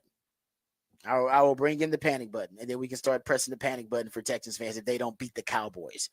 I think it's more about how it looks for Texans fans versus the Cowboys too, and the issues that have been so glaring offensively for you. Do you resolve some of them versus this Cowboys defense? And I think number one is the 3rd and longs. Is 3rd and long is how it'll be the number. 3rd and long and second half scoring are probably going to be the number one things for me. Right, 3rd and longs. The Texans right now, if you go look at it, here's the numbers the latest numbers that I have. 3rd and long. First of all, we talk about the 3rd and 10 plus. That's a sad stat. They lead the NFL in dropbacks on 3rd and 10 plus yards to gain. So that's scary. But then you throw out there this number: the Texans, 44% of their set of downs ends with a 3rd and long, which is last in the NFL. That's 32nd. And on the season, they average 8.6 yards to go on 2nd down. 31st in the league.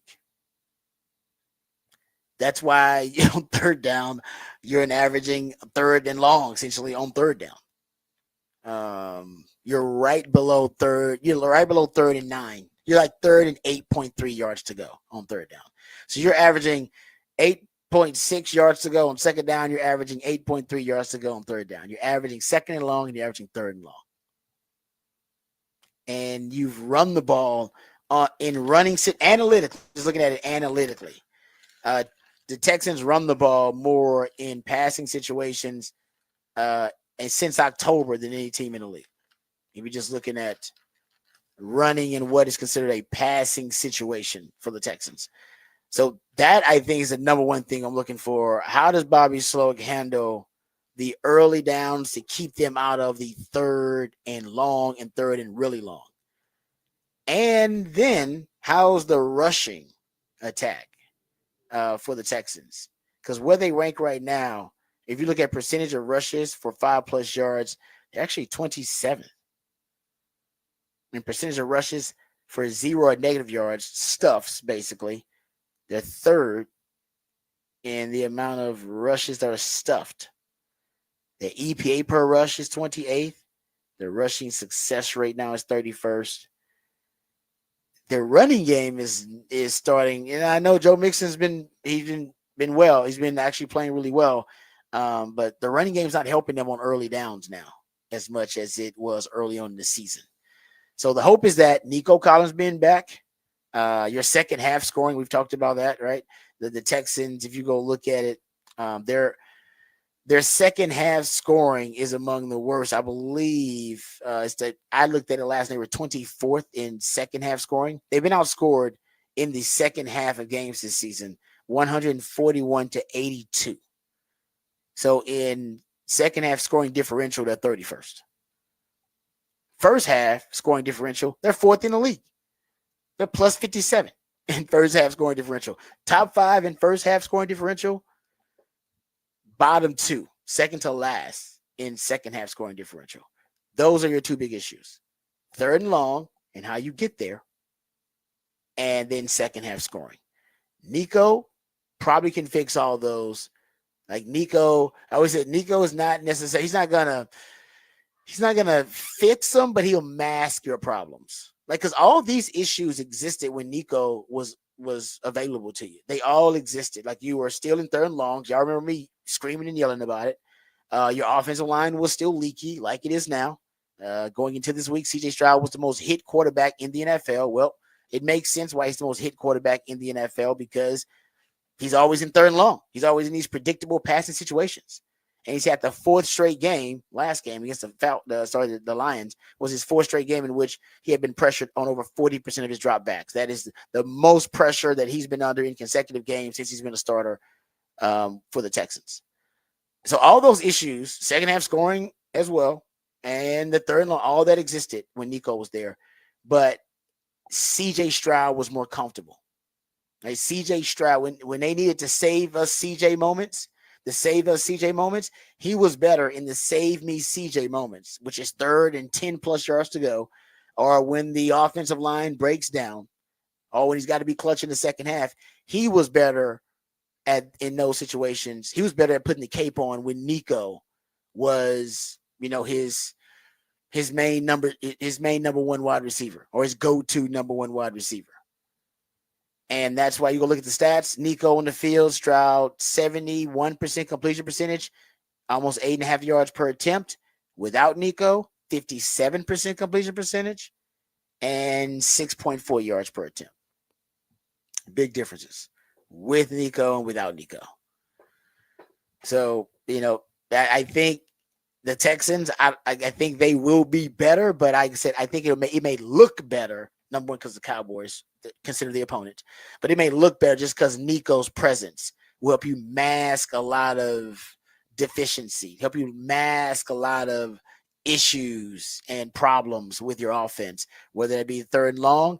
Hey, Freako Nico, find a way to get to Nico. And that's who CJ used to look for. CJ in red zone, on third and longs, he'd be looking for Nico early on in those games. And it would work like half the times while he was leading the NFL in receiving.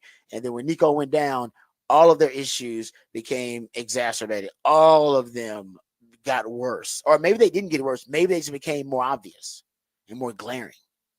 And that's what I'm hoping. Because they're not going to fix those issues in 1-2 weeks. Like, these are systemic problems now with the Texans. Pass protection is a systemic issue for them. The third and long issue is systemic. We were talking about this in the offseason. Third and long is an issue with them. And second half scoring is an issue. Bobby Slowick's, play calling prowess is now something called into question, because I think he's struggling with his development and evolution. There are some real issues with the Texans. This is a great one, Bobby. If you can't outcoach Mike McCarthy and Mike Zimmer, because they haven't coached a lot of guys this year. Cowboys haven't outcoached a lot of guys. They have not. So if they're outcoaching you, that's a problem. That's a huge problem. Yeah, there is some points. Yeah. I will throw this at you because this is another interesting game that happened over the weekend. How close are you on the panic button for the 49ers? Because I was thinking about this. I'm pretty close. I was thinking, like, if you were to ask most people that, unless they're really following it, who has a better chance to win the Super Bowl this year, the Steelers or the 49ers? I think most people would say 49ers still, which is crazy. But they would. They're not watching them. Because they're not watching them and not realize they're a watching 5-5 team that just did put up no points against Seattle. And they've lost to every team in the division. Yeah, now. and They Christian lost McCaffrey was back this week. Yeah, I'm with you. So same like there's like, oh no, he didn't fix all the issues. Oh no. Oh, exactly. That's what we're waiting for Nico to come back and they go, hey, Nico's back. We're good again. Yep. They were like, Kirsten's coming back. We'll be good. Oh no. Yeah. No, my wife had to say we watched the game last night, or at least yesterday when we watched the game, because it was on the same time as the Bills Chiefs game. So we had to go somewhere and watch it. And I'm with you. I don't have faith with the way that Detroit's looking. I don't even know if they get to the NFC title game. I mean, they're right now, as they the may not make standings, the playoffs. they are fourth in their division. Now, there's three teams with 5-5, but their tiebreaker wise, they're fit. They're fourth. Yeah, because they've lost to everybody in the division already. So they're fourth in their division right now. So they're not necessarily looking great to make the playoffs, much less make a run or anything. So that's what I was curious. That's one of those teams that you sit and go, they're a team that you still think of, that you definitely would think of them more than in the NFC. You're like, well, who are you going to take, San Francisco or Minnesota? And who's playing better? I know. Ooh, yeah. Oh, man. In the playoffs, I would probably go with San Fran just because they had been there and already done that. Yeah, but no, you're right. I watched them. This is easily the most flawed version of that 49er team since they've been competing for championships. I haven't seen anything like it. That's scary. People got all up on Ricky Pearsall. I had some friends that were like, man, that guy's going to be 2 targets, no catches. Yeah. He's definitely not going to be the replacement for Ayuk. People thought he was going to be like, that ain't happening. No, I had this conversation on Saturday night. Someone told me Ricky Pearsall was going to be this next fantasy starter, and he was going to replace Ayuk, and I was like, he's not though, because he doesn't play the same style of football. And so we went back, and I was like, let me watch all his targets. So we just went on, and YouTube had it up on there. You could just go watch his targets. So we pulled it up, and we watched it, and went, nope, he's not going to be Ayuk. I'm like, he can play, but he's not going to be Ayuk. He's not gonna be that guy. No, I agree. Which is like a guaranteed man beater. Like, okay, because he can go to him. He didn't have real separation on pretty much any of them. Like, he makes good catches. He get out there. He's got a step, but he doesn't have separation. No, and so they miss Ayuk. They miss Ayuk. No, they miss him. And I don't. Father time. We just talked about this with Mike Tyson. Christian McCaffrey is definitely not going to be the same back he was anyway. Yeah, just because of Father time. But then how quickly do we see the deterioration of the skill set? Like, does he have this one more year in him where he can play at an elite level? And so I don't know about I don't know about the 49ers. I've not texted with Channel, so I don't know what his mindset is about the 49ers. I feel good that they could make a run, but you're right. They're buried in that division right now. Buried in it. And that division is not afraid of the 49ers. No. They are not. They come up, man. They come smell blood. They do. They 49ers are weak, and they smell it, man. They're coming out for them too. So we'll get into some more NFL stuff. Oh, by the way, we'll talk Chiefs. Let's talk about Chiefs Bills just really quickly. I'm a little bit surprised that Josh Allen and the Bills pulled it off. You guys know I always say bet on Patrick Mahomes if he's an underdog. But now I know why he was an underdog. I'll give a lot of credit to the Bills. And man, that Bills team, like I said, they got to do it in the playoffs because they've beaten the Chiefs in the regular season before. But I'll admit this one looked different. It seems like there was less burden on Josh Allen to play hero ball. He still did it when he needed to because it was clutch. And I think this was the lesson that Sean McDermott and Josh Allen have learned from their rivalry now they've had with the Chiefs in the last few years. Don't give Patrick Mahomes a chance to be clutch. If you give him a chance to be clutch, it's a good chance he's going to make you pay for it. And they didn't. They were facing 4th and 2 from the Chiefs' 26-yard line because they easily kicked that field goal and said, you know what, let's kick the field goal, go up 5 points against Patrick Mahomes. And nope, that's not it. They decided to put the ball in Josh Allen's hands, went for it on that 4th and 2. He ends up breaking it, ends up getting a 26-yard touchdown run that puts him up 2 scores. And that is the lesson to beating Patrick Mahomes. Don't give him an opportunity to be clutch. We've seen this script play out. Don't even give it a chance to play out. Nip it in the bud right there. It's exactly what they did. That's how you beat Kansas City. At least they know now. They know how to do it. Yeah. Like, no, you're going to have to be that aggressive because you cannot afford to give him back the football. The second thing, that's how you beat Patrick Mahomes. Have him on the sideline. Make him an observer. They had 4 drives of 9+ plays, including that game-clinching 12-play, 70-yard drive. Keep him as a spectator on the sideline, and don't give him an opportunity to be clutch. Don't let him put the cape on. You put the cape on, which is what Josh Allen did. So that was the lesson there. And I'll say this, Amari Cooper being added to the mix makes a difference. Yeah. It made a difference for him. So that was an impressive win by the Bills. And to hold Travis Kelce, Travis Kelce have 2 catches for 8 yards. To hold DeAndre Hopkins had just 3 for 29 yards. Xavier Worthy was the leading receiver, but he had all of his production on one drive. Now, it was a touchdown drive. He had 4 receptions for 61 yards and a touchdown on the third possession of the game. And that was pretty much it. That was it for him. So they definitely, and after that, he was on the Bills watch list pretty much, and they had him on the no-fly zone. So boom, he was put on there. They put the locks on him, and then they put the clamps on Hopkins and put the clamps on Kelce. That's hard to do. Usually one of those guys ends up going off. None of them went off. That's tough to do. That's impressive by the Bills defense. That's really, really impressive. And this is a defense for Kansas City that has held, they have not allowed 28 plus points in a regular season game since week 4 of 2022 at Tampa Bay. It was a 41-31 win. It's hard to beat Kansas City by 2 scores. It really is. It's tough to do. You just don't really beat that team like that by 2 scores. And it is for the Bills, 5th straight game where they've scored at least 30 points. And they're the first team to put up 30 plus points on Kansas City since that February 2023 Super Bowl. Because this defense is pretty stingy. So it does look different. The winning by 2 scores, Josh Allen not having to play so much hero ball, the blueprint, which is play keep away pretty much, make Patrick Mahomes an observer, and ultimately don't allow him to be clutch. Don't even give him a chance. Don't give him life, because if you do, he's going to make you pay for it. We've seen it time and time again, and the Bills have seen it too. We witnessed it. We ain't letting it happen to us. So good stuff there by the Bills to end the undefeated streak of the Kansas City Chiefs. All right, when we come back, we'll get into Texas football discussion. We'll talk about the dreaded 3-high defense. It's reared its ugly head again, and why wasn't Texas able to vanquish it versus the Arkansas Razorbacks? We'll talk about that, and we'll also get into Sark's comments about the strategy and how it surprised Texas and why you're going to see it again coming in the next 2 games. We'll talk about all that and more right here on the Rodcast featuring Patrick Davis. I'm Lifetime Longhorn. Rod Babers coming back on the horn.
All right, welcome back to the Rodcast. Time to get to some Texas football conversation. So Sark was asked about what made the game plan for Arkansas so effective to hold the Texas offense to 20 points, where a lot of people expected them to score in the mid to low 30s. And of course, if you're looking at that Arkansas defense coming out of that bye week, I mean, they had given up 500 something yards passing to Ole Miss. They were ranked 125th in pass defense in the country. So you can understand the expectations that Texas was going to score a lot of points and have their way with that Arkansas defense. Well, they did not. Arkansas made a lot of plays, but it's mostly because of the strategy they deployed, mostly using the 3-high defense, which has been an effective counter for Sark's offense. I once coined it the kryptonite for the Steve Sarkisian offense. And I thought that Texas had found ways, or at least solutions, to the 3-high, an antidote to the 3-high, at least Sark's version of it. I still think he does have that blueprint, but he didn't really use that versus Arkansas. And I'm curious as to why. But here's Sark when he was asked about what made the strategy and game plan for the Arkansas defense so effective and unique. Yeah, no, I thought we knew coming in, that wasn't their best game, but we knew we'd get a different version again, especially with them having the bye and having 2 weeks to prepare and making some adjustments. They played exclusively with the 3 safety defense, with guys deep, and they were going to try to make us earn it and see how patient we would be moving the football. And, that's when you get in the locker room at halftime, you make those adjustments. And again, I thought we played really efficient football in the second half. So, I was proud of the guys that way. Now, when Texas was embarrassed by Arkansas when they went down there in 2021, that was their calling card on defense. That was their defensive identity. They were in the 3-high. They were one of the only teams, if not the only team in the SEC that did it. They still there are not a lot of teams in the SEC that utilize the 3-high. It's now popular enough where every team has a variation of it, and they have it in their repertoire. They have it in their playbook. They may not major in it, but they could minor in it, but they have access to. Even Texas runs a version of 3-high when they run their NASCAR dime now. So everybody has it in the playbook. And for Sark, going to the Big 12, ironically, the Big 12 is where it was, it was created, the 3-high defense, at the birthplace of it, because it was a defense that was essentially created to counter spread offenses. And the Big 12 was as prominent of a spread league as any league in the country. And then I think it was Oklahoma State initially that started using a 3-high concept. Of course, Mike Gundy's team did. And then Iowa State popularized it, made it their identity. And then the rest of the country started to recognize John Haycock as one of the founding fathers of it. But when Sark came into the conference, it had already become mainstream in the Big 12. And I remember sounding the alarm and saying after the Arkansas game, hey, or actually I said it before the Arkansas game, the 3-high defense, it actually counters Sark's offense really well for a lot of different reasons. First of all, it's built-in deception and it is disguise, right? Those are the two kind of tent poles of the 3-high defense. You're still running the same coverages that you've been running. And a lot of times from the 3-high, they end up in a 2-high. They end up rotating to a single high. But presentation is 3-high. Now, why is this confusing for quarterbacks? Well, first of all, quarterbacks have been raised and programmed to decipher single high safeties and 2-high safeties ever since they were in middle school. That's what they've seen. The 3-high safety look, guys, is relatively new. Came around in 2016. It ain't even 10 years old. So there aren't natural 2-high beaters and single high beaters like you see taught to quarterbacks from the time they're in youth football. They're not taught that. The coaches aren't even taught it because the coaches don't know much about it. So it's the novelty of it, number one. And then I think also the disguise and deception. So it's hard to tell where the safeties are rotating from and where they're rotating to with those 3-high looks. It automatically takes away or deters quarterbacks in pre-snap from throwing deep because they're 3-high safeties. So why am I going to read the deep progression? I probably have already decided to eliminate that progression when I'm looking at those 3 deep safeties. So it limits a lot of your passing game to the short to intermediate game. And you don't know where the safeties are dropping to. So you're throwing your short to intermediate game. You might be throwing into a numbers disadvantage.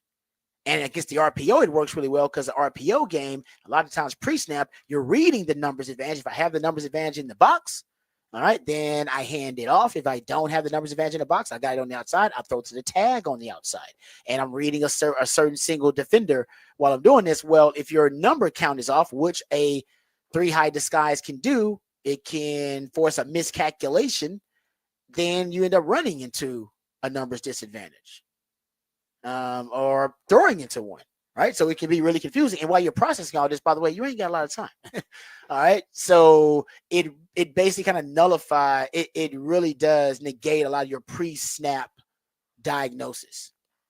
And so it works really well against the Sark offense, which is an RPO-based offense, an offense that's built on yak yards, an offense that also likes to attack vertically, taking away the vertical game. Your yak opportunities, they're limited because your quarterback may not be making the right decision and throwing to those short intermediate routes because he doesn't know where those second and third level players are dropping to and from. And also the RPO game we just talked about. It might force a miscalculation in the RPO game. So when you're talking about countering a 3-high, and I think Sark's theory to counter the 3-high was pretty brilliant, and I loved it. The disguise and deception is the big issue. So what Sark did was he started using extreme formations, extreme personnel groupings to force the 3-high to abandon its disguise and abandon its deception. It's like the Predator movie. I compare it to the Predator movie, right? Arnold Schwarzenegger's got to kill the Predator. What's his main objective? To kill the Predator first, because the Predator has this great disguise and camouflage. He's got to force the Predator to reveal itself. He's got to reveal himself so I can then know where to attack him and then kill him and vanquish him. Same thing with the 3-high. You gotta force it to reveal itself. And once the monster reveals itself, then you can kill it. But I can't kill it and vanquish it until I can see it and know what it is. And that's what Sark, his philosophy was last season. So he would use 6-0 line package. He would use, the pony package.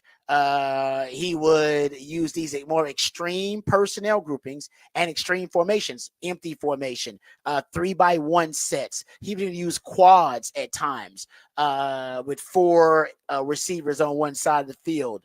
3-by-1 with a nub. These are extreme formations that the defense has to respect. And while they respect either the alignment or the leverage or the power personnel grouping, because they're like, man, if they come out with a 6th offensive lineman, they can just run it down our throats. I better get close to my run fit so I'm not out of position when they decide to run the football, thus abandoning disguise and getting closer to your work. And with those extreme formation and personnel groupings, it would give you a better it would be a pre-snap diagnosis. Allow you to decipher the disguise a little bit better. Empty reloads, when they would start out in empty and then shift the running back into the backfield, that's called an empty reload. All those things, which are kind of extreme measures, but they would give you a better idea of the actual coverage beneath the disguise and deception of what the defense is trying to achieve and what they're trying to do. And then you go, oh, it's just cover 2. Oh, it's just cover 4. Oh, it's just cover 3. Oh, they're just playing man free. Oh, it's just man 2 under. Once you get them to abandon the disguise. He didn't really do much of that in the game versus Arkansas. I saw a lot of 3-by-1 sets, 3-by-1 with the nub, 3-by-1 with the flex tight end on the single side. He decided to stick with 12 personnel. That's as heavy as he got. That's as extreme as he got. Personal groupings that were a little, pony package sprinkled in, but not enough to force them to have to respect it in any sense. So to me, a lot of the concepts that he had come up with, a lot of the solutions that he had come up with, the antidote that he had come up with in the Big 12 to vanquish the 3-high or to solve the 3-high, he didn't really utilize them, in my opinion, in the Arkansas game. And I would have went with a lot of the quads look. Sometimes, a lot of times your receivers covered up, but it's more about deception on your part and gaining potentially a numbers advantage. Empty, but empty is kind of hit and miss. I'm gonna lie, empty can be pretty inconsistent versus the 3-high. Sometimes it hits, sometimes it's off. Depends on really about your quarterback. And I probably would have went with 6-0 line package. You guys know I love the Big 11, Big 12 package. Matter of fact, last year it worked great versus the 3 high. I don't even know why the hell he hasn't used it this year, period. But definitely when you think a team's going to work out the 3 high, the 6-0 line package is money. And I would have went with the pony package. I mean, you guys know I'm always obsessed with the pony package, but the pony package would have worked pretty well versus the 3 high. So 6-0 line, quads, or extreme and maybe even some unbalanced formations could work really well. Empty 21, and there was a little bit of empty, a little bit of 21, but not enough in my opinion. So I think Sark should go like I did, go back and get your notes from the Big 12 like I had to do. All right, about the 3 high defense, because I know you got them, Sark, because you found a way to overcome and to solve the 3 high in the Big 12. That's why they won the Big 12 title. So go back and grab your notes. I don't know why you didn't expect it versus Arkansas. Should have, considering that was a big part of how they beat you in 2021. Go get them and be ready for it because Kentucky's going to use it. And be ready for it because A&M is going to use it. So I'm not concerned that Sark doesn't have the solution for it. I know he does because I studied him for 2 damn years. And with him coming up with a solution, and I documented on these airwaves constantly with you guys. So we know he's got it. All right. And so I'm not concerned about that. He's done the work. More concerned about whether Quinn can adapt to it. That's something I may not be sure about, but I think if he's using the right concepts, all right, that helped him overcome it in the Big 12, I do think Quinn would be more effective when he's using concepts that are more effective versus the 3 high. And I got the numbers. I'll share the numbers with you guys later on this week because I do think Kentucky is going to use it. Matter of fact, Kentucky, it is in their repertoire. They do have the 3 high available. But for Sark, like I said, just have it ready to go. I'm not as upset as some people about the 3 high or as troubled because, like I said, we've studied this. I was the first one to sound the damn alarm about the 3 high. And I'm telling you, don't freak out about it. It's going to be okay because Sark's got the playbook on it. He just, at the reluctance of him to use it versus Arkansas, you got me. I don't know. I'm not Blackman Freud, so I didn't psychoanalyze the man. We'll come right back. We'll wrap it up, put it in the oven, play Who Said That? That's when we play pieces of audio from the sports world, sometimes beyond the sports world. And then based on the context clues or familiarity of the voice, you have to identify and recall who said that. We'll play that when we come back right here on the Rodcast featuring Patrick Davis. I'm Lifetime Longhorn. Rod Babers coming back on the horn.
Welcome back to the Rodcast. It is a smooth soul Monday edition of the Rodcast. That's when Patrick plays jams intended to soothe the tortured soul of sports fans who may have had a tough weekend. So we appreciate Patrick hooking us up there. He also hooks us up with the topic for the big fat poll of the day, which is posted at the Horn ATX on X. And he asked one simple question: who was the MVP for Texas against Arkansas?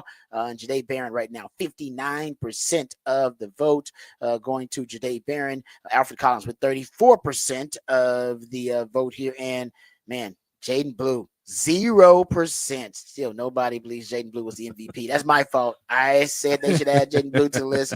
So I feel bad because Jaden Blue might see this and go, damn, nobody thought I played good. No, Jaden, I thought you played really good. That was not meant to be disrespectful.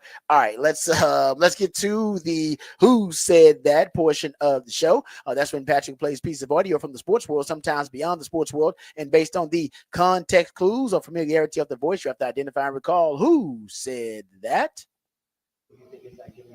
Honestly, I don't know, man. I have no clue. I still believe in the guys in this locker room, though. We just got to find ways to finish. You've seen him in that finish. Like, I've heard everybody obviously knows you need to do. What do you do How do I do it? I don't know. Ask Zach. Ask the coaches. Don't ask me. That's not my job. to finish? I play football on the field. I don't call plays for us, so I can't really do nothing. That was Jamar Chase. Was that a shot at the coaches? I think that was a shot at the coaches. I felt like that was a shot at the coaches. Why even bring up the coaching if it's not a shot at the coaches? Yeah. No, That's it sounds like maybe another lost locker room. Whoa, man, that's wild. I don't think they would make a change. That was not one of the teams I thought they would be making a change. No, but that did not come across well. No. How are you not able to finish games and get these games done? Ask the coaches. Ask the coaches. Man, the Bengals are 1-7 against teams with a better record than 2-8. Yeah, and I'll give it. Jamar Chase is not the reason they're losing. Neither is Joe Burrow. Yeah, and so he's leading the NFL in receiving yards. Joe Burrow is a top 5 quarterback right now, and they got the sack leader. The hell's going on around there? All right. Great job as always, Patrick. Appreciate you, brother. Appreciate all you guys for listening. Remember, the revolution will not be televised. Talk about it right here on the Rodcast. We love you guys. We mean that. Take care of yourselves, but more importantly, take care of each other. Until next time, hook 'em and peace.